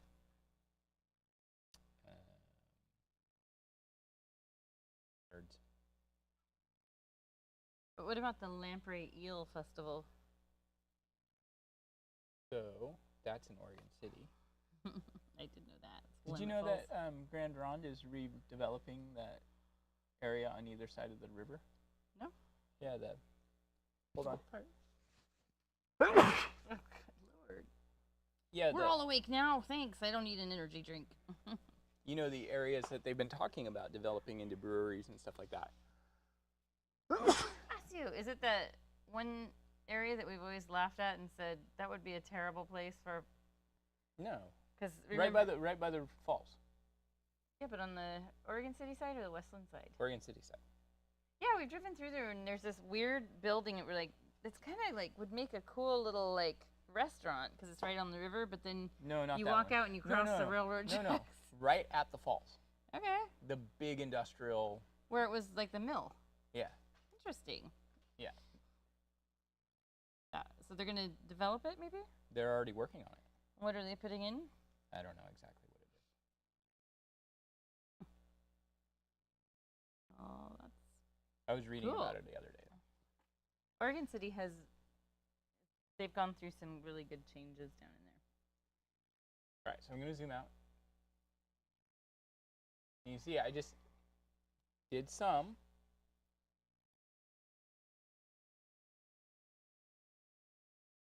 The key is not doing too much. Oops, excuse me. Sorry if that picked up on the microphone. Would you do a Monster Beast Unleashed burp? Well, yes, but it wasn't Mons. I mean, I know the drink was Mons. It's going to be a big community park type place that looks so freaking awesome. Wow. So look that up. I can't remember. There was a name for the project, and I don't remember what it was.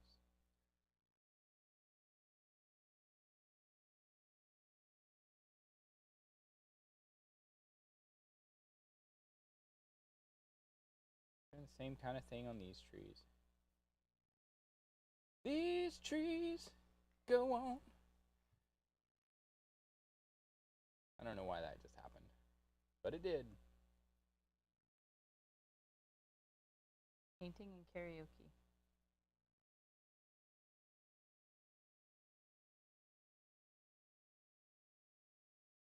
One of the few heart songs that was sung by Nancy Wilson instead of Anne, by the way. Huh. Anne was the dark-haired one, right? Yeah, she was the one with the pipes. Does she sing Alone? She's the one that sang Barracuda. Barracuda. Nancy is married to Cameron Crowe. Yeah. Which is why they were prominently featured on the Singles soundtrack. Yeah, they did have a Walk the Night Alone. They also did the... Such a great soundtrack. My gosh. They also did a cover of Led Zeppelin. I don't remember the name of the song specifically. Sorry, I'm not that weird guitarist who's not a huge Zeppelin fan. Sorry, guys. Too many Stairway to Heaven songs play.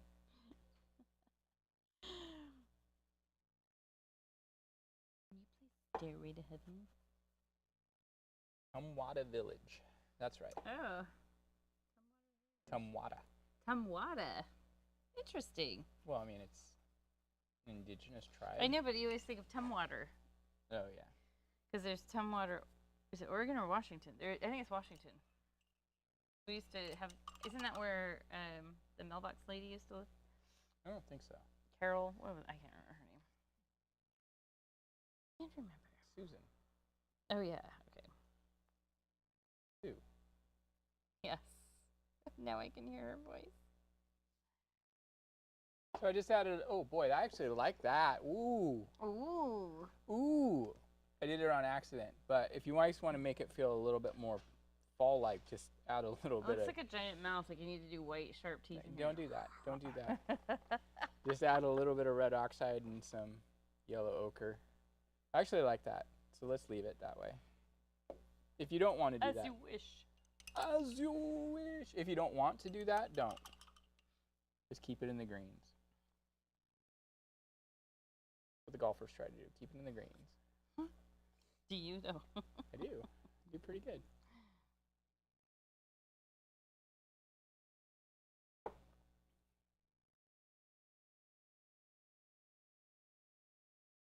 If that, yeah, I don't know. I feel like that's maybe too intense. I don't know. I actually think if you bring it, because it's in a real like line, if you bring it down in some parts, it will look good because then it will have less of that triangular, like giant triangular shape look. So you see how the top of this? Oh is yeah, like, yeah. Well, that's the other thing you can do is actually, I'm gonna do it right now. You need to make it tufty, Paul.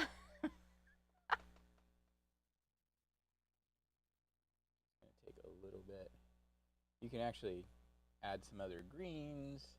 Tamwada means waterfall, that Daniel thinks. That's cool. Well, that would make sense.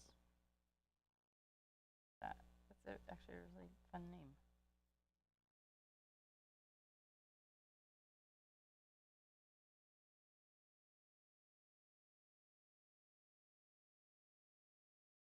Just add some shrubs along the shoreline.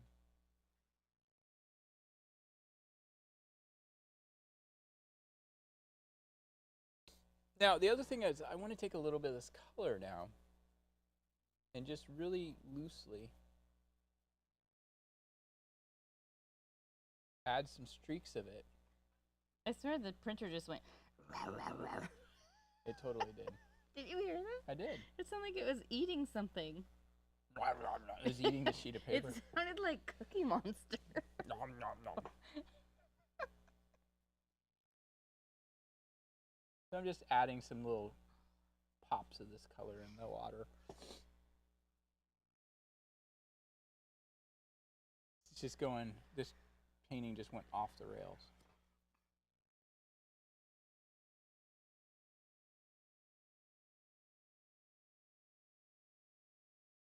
I think you should make a Sasquatch sitting by a little bonfire right over here. How about a Sasquatch and Gandalf having a little Longbottom leaf together? Yeah, I like that. With a little like trail of smoke turning into a ship. Yeah. All right, smallest brush. Take a little bit of white. A little bit of our red oxide. Oh, somebody's out of paper. Because it ate it like Cookie Monster. A little bit of ultramarine.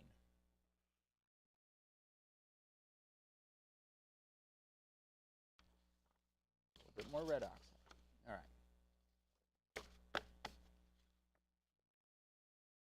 You know, Daniel, it's amazing. The Pacific Northwest just kind of looks like the Pacific Northwest. And I am going to just really quickly. Ooh, that needs a little bit more red oxide, maybe a little bit of yellow ochre. Okay, I didn't hear you mix, so I'm just going to use your paint off your palette. Oh, for your tree branches? I can mix something like that. Yeah, it's just a little bit of white. That's what I don't have. Barrow. Big Barrow Steel white. Oh, you know what would be kind of a fun painting? It's like Cascade Locks. I did Cascade Locks once. Did you? You did the Bridge of the Gods once. No, I did Cascade Locks. It was a waterfall with the fish jumping. I'm also going to do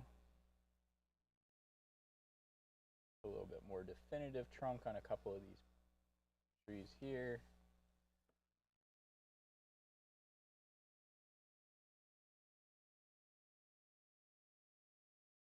You know what song just popped into my head and it's like stuck there?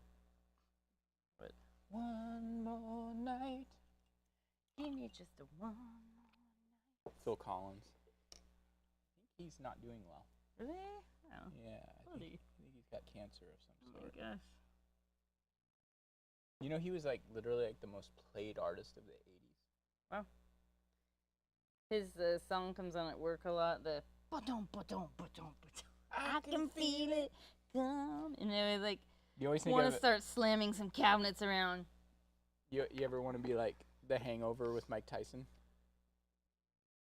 I don't remember. Remember he sings it? I know. I remember Mike Tyson in there, but I don't remember him singing that. Yeah, it's like right the very first scene. He's like, hold on, be quiet.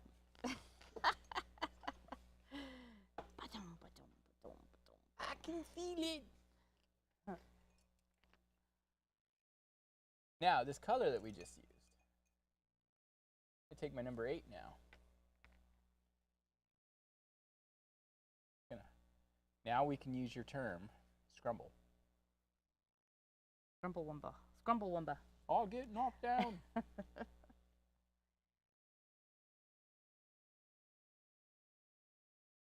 This is the most beautiful painting in the world.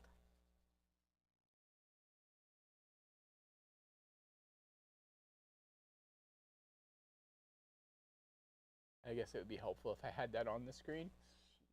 Jeez, Paul. kind of. You know, kind of neat.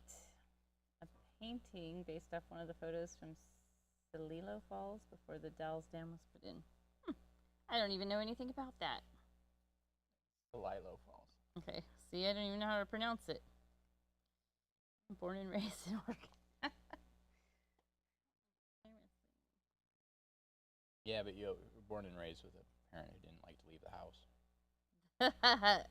Actually, that's not true. When I was young, we used to go all kinds of places. We'd do day road trips. Until your sister was born. She ruined it all. This one won't stop crying. This one has emotional damage. See, Daniel says, Celilo. I have never heard of that. How? How have you not heard of that? Where is it? In the Dalles? Yeah.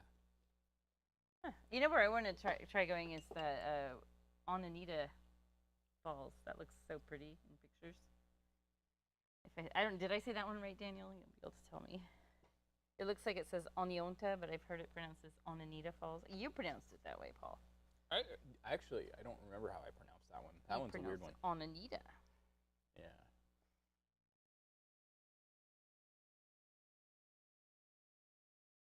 Well, guys, the time has come. Oh my gosh, one of my new coworkers, Paul, is from the tiniest town in Oregon. The closest town to it is Burns, and even it's like 2 hours away, hour and a half, 2 hours. It's called Paisley, Oregon. Population of 200 people. It's maybe 220. Oneonta Falls. I don't know how it's pronounced. It's Oneonta. Am I right? I don't know. Oh, my phone's about to die.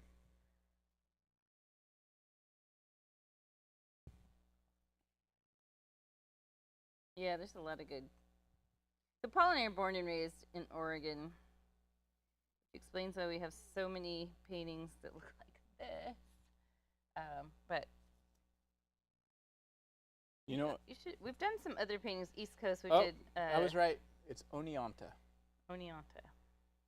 We did the Everglades. Paul did the Everglades, like a kind of a cool sunset swampy scene, but it was pretty swamp. And I did a manatee. And where else have we painted around the U.S.? Here's Oneonta Falls. Yeah, that's so pretty. That one and Tokati. We don't want to talk about Tokati. Why? Emotional damage.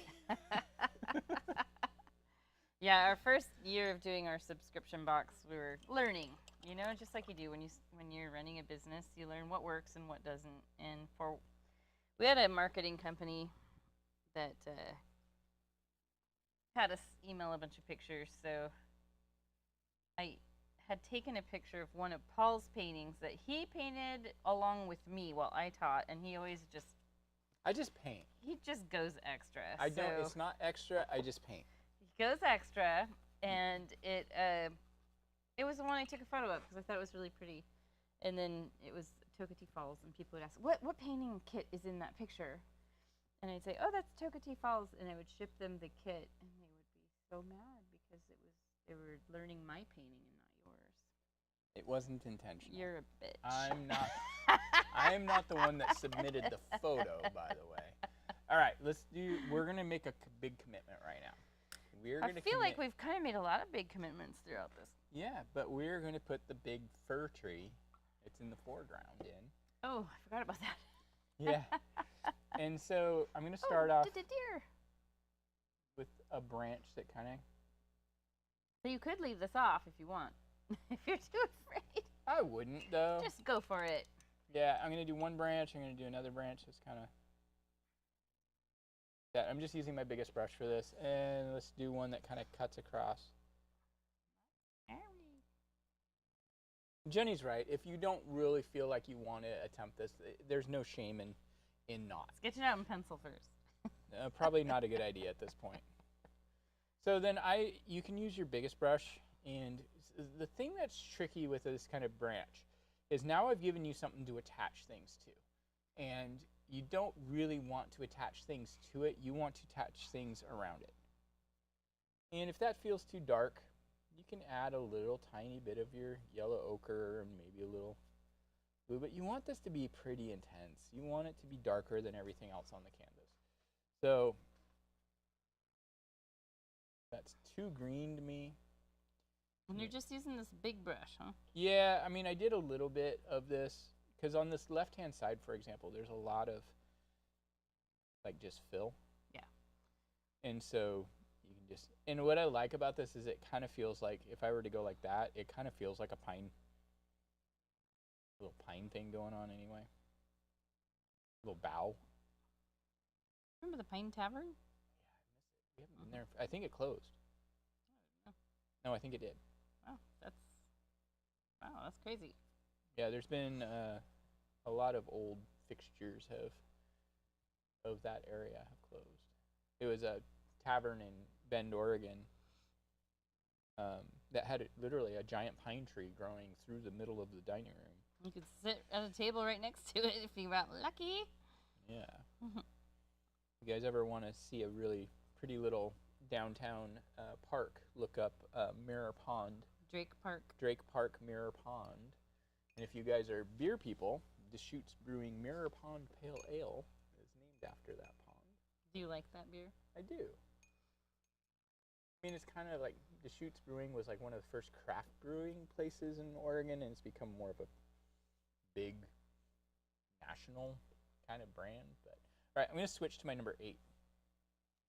Because I want this to be a little looser. So the way you get looser with this is I like to hold the brush way back like this and just kind of, I added that little bit of yellow ochre. Too green? Yeah. To And me, it's I did okay. that too. It's okay if there's a little bit of green to it, but I want this to be the darkest thing on the painting. So here's the problem. Yeah. When I did the green, when I made it yellow ochre and not just solid black, it competes with the tree behind it. Yeah. Exactly. So I'm thinking about, like, I don't, again, this is such a, you don't want to think about branches. You just kind of want to think about the overall silhouette and shape of what's going on with Think this. tufty thoughts.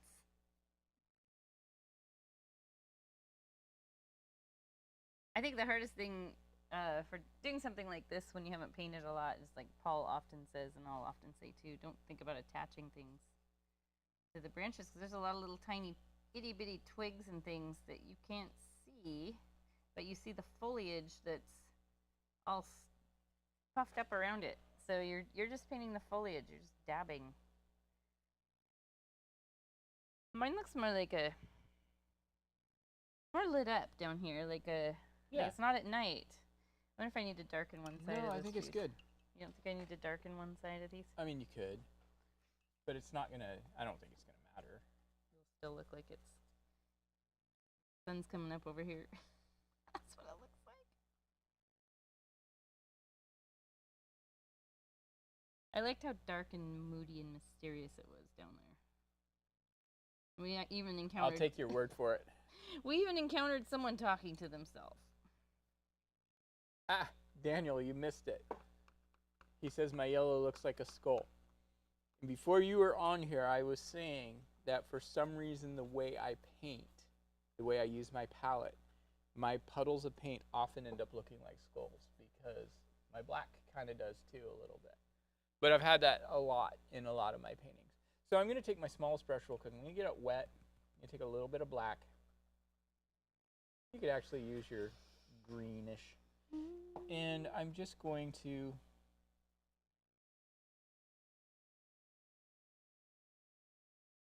add some little twigs.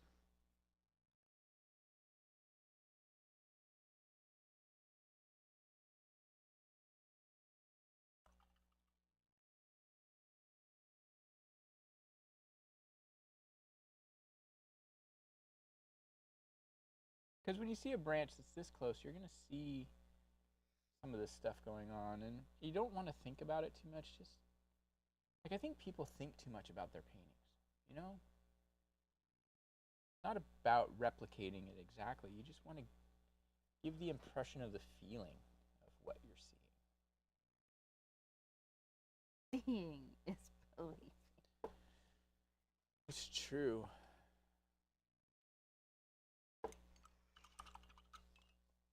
Okay, talk to me about these little branches. What'd you do exactly? I saw you kind of.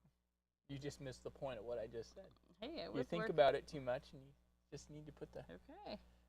the I'll feeling. just get the little twiggy wiggies in there.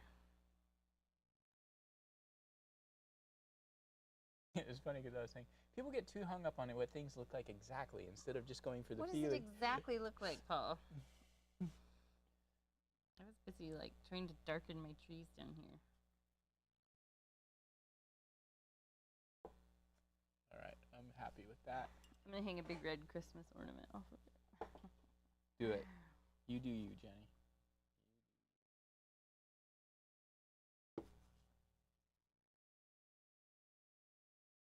Very nice. All right, we're almost done. We got 8 minutes.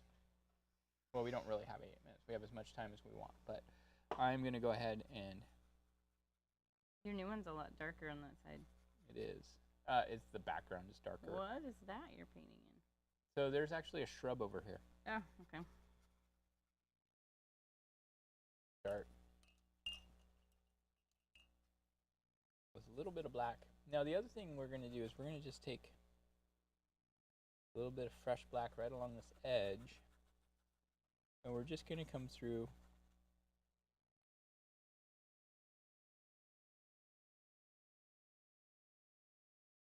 and just give it some little flicky flickies. Grass? Scrubby stuff? Yeah, grass.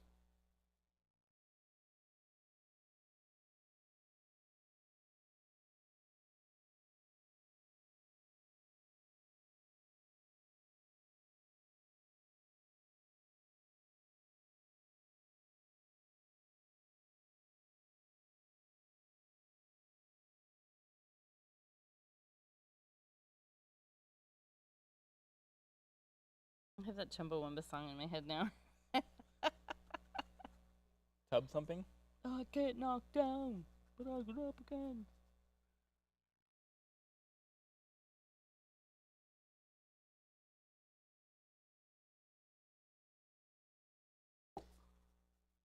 Now, what I want to do is I want to add a little bit of some yellow ochre.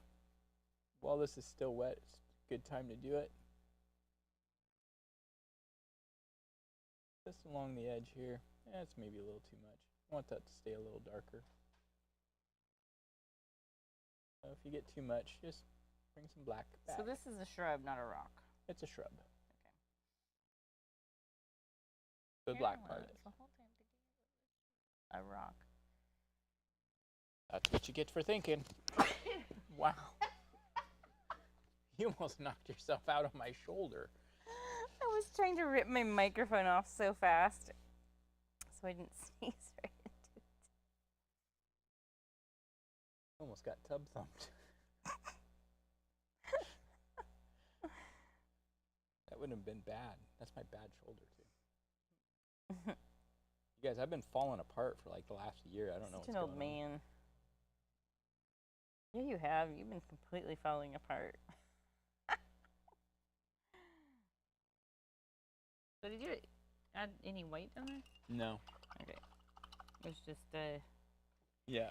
red oxide. You didn't even hear what I was going to say. It's just red oxide and raw sienna? Yeah. Okay. Oh, and white. I just asked you.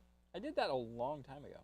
All right, so I'm making more of a limeish green using craft yellow and a little bit of our ultramarine, and I'm just going to pop a little bit. So we're creating almost like a secondary little shrub right in front of this one. Maybe have to go a little bit more of that. Oh, that pops.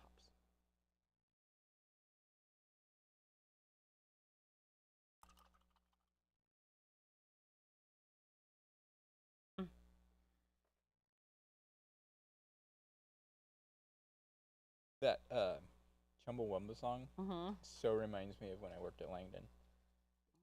Yeah, that time frame. Yeah. And we lived in a Lakeview apartment. Didn't really have a lake view at all. It was just called Lakeview. Well, it's because the road was called Lakeview, because Yeah. the road did go by the lake. Eventually. Yeah.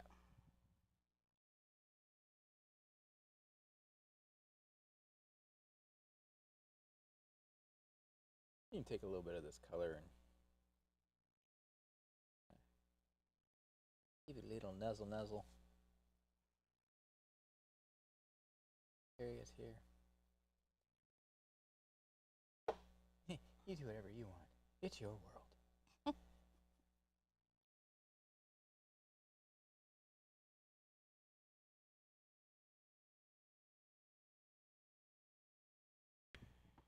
This is the one part of the painting I'm actually not super happy with. Yeah, it could totally be left off and you'd be fine. Too late. You could have told me that a while ago. I think it's because this part, it just looks like a fry guy on mine. That's all it is. Like you're trying to detail it. I just don't like how purely round it is. Well, then add some texture. It's getting scrumba-wumba'd. All right. Couple last little details. Call it good.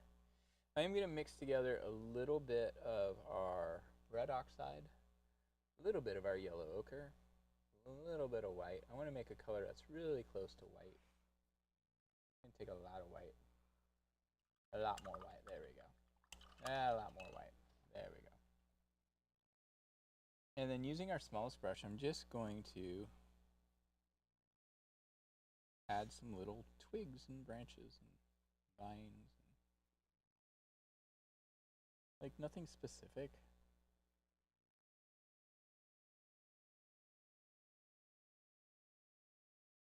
If I remember right, looking at the original picture, this was like a bunch of dead blackberry brambles. Let's see, I could probably still have it up.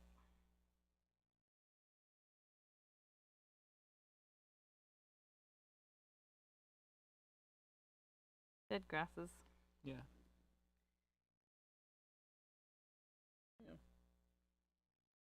Look at that. So if you wanted to do more grasses, and maybe a little bit more yellow ochre.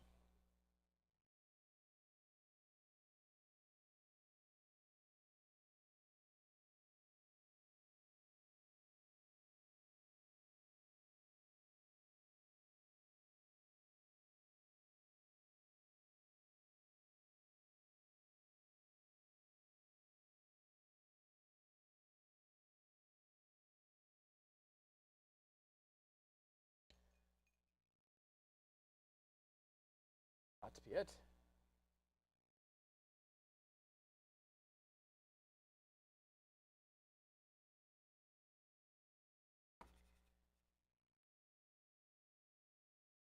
I'm signing mine.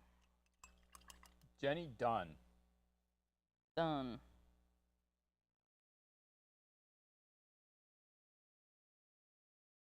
But what color?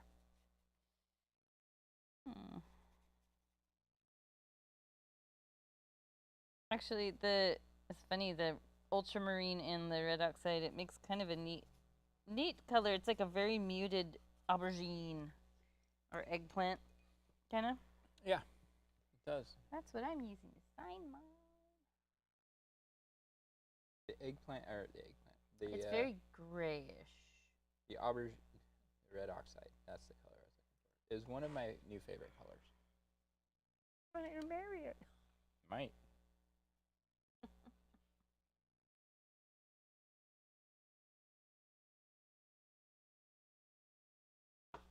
I like to compare our palettes. Our palettes are always. Actually, they're not all that horribly different. Look at my bonfire here.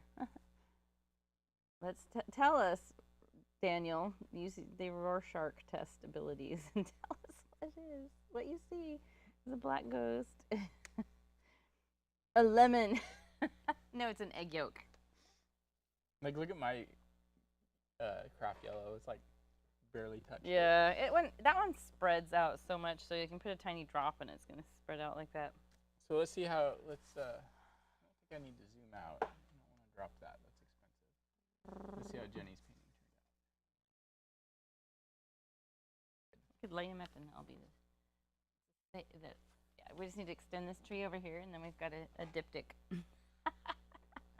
Okay, you Smurf house in Jenny's red. A Smurf house.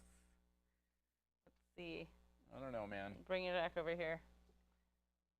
Where? Oh, is it this and this is the roof? To me, it's like a Dairy Queen ice cream cone. So let's also look at the original real quick. I think it's. I like it with the more red, actually. Yeah, I mean, I feel they're both fine. I kind of, you know what? I do like this tree in the original better. Nice and shaggy. I feel like I made it feel more droopy. Yeah. Whereas in the other one, it feels more. Mine's uplifty. I lift you up. Hey, you gotta paint your own happiness. But I feel like mine's more rather than. Mine looks like yours definitely looks like the time of day it was when we walked through there. You know, the sun had set and we couldn't really see. We're losing our visibility. Mine looks like it's like daytime. What?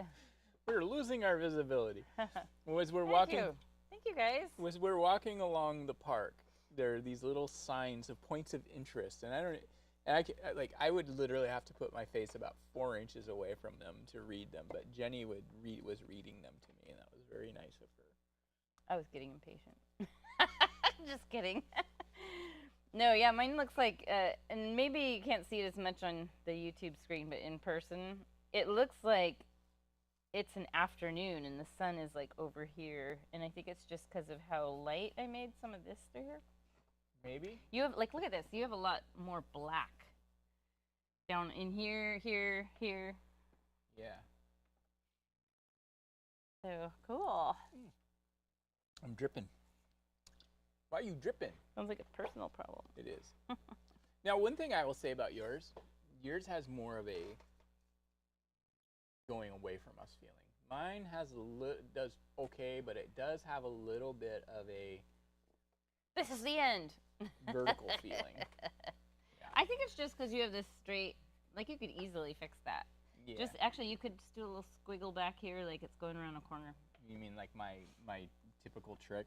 Yeah, your squiggle trick. I'm not going to though. I also feel like this one feels like it came down. Yours feels actually your shoreline feels further away as a whole. Yeah. Actually, Daniel's right. It kind of looks like there's a bit of smoke in the air in mine. Yeah, I can see that. Smoke on the water. Now that we should go back to this location in the dead of winter and take a picture and do it then. And then this was summer, so then maybe. Actually, that would be a fun thing to do. Like, not necessarily, but we should do that next year. We could do this in winter, but like we should go pick a spot and do a quarterly painting of that same spot. It'd be fun. Yeah. Try and get the exact same photo. Yeah. Angle. We'll use GPS coordinates. Huh? All right. What is that? What? Oh, I think it's just a little. No!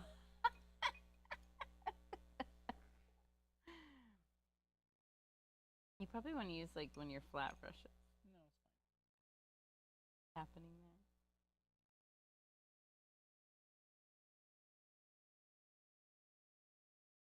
Jenny made me ruin it. It's a highlighted shrub. We'll just like pull some of that down. There. That was meant to be like that.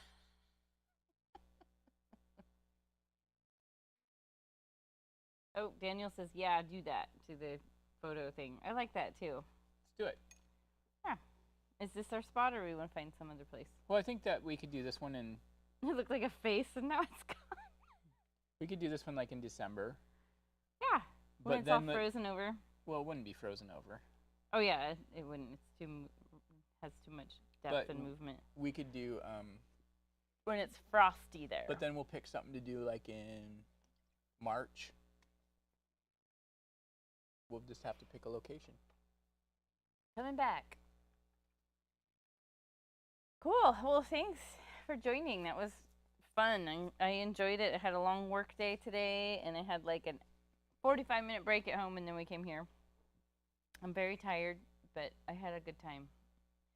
And I feel like I knocked out a pretty decent painting. I have some friends I could give this to that would love it. Yeah. Yeah.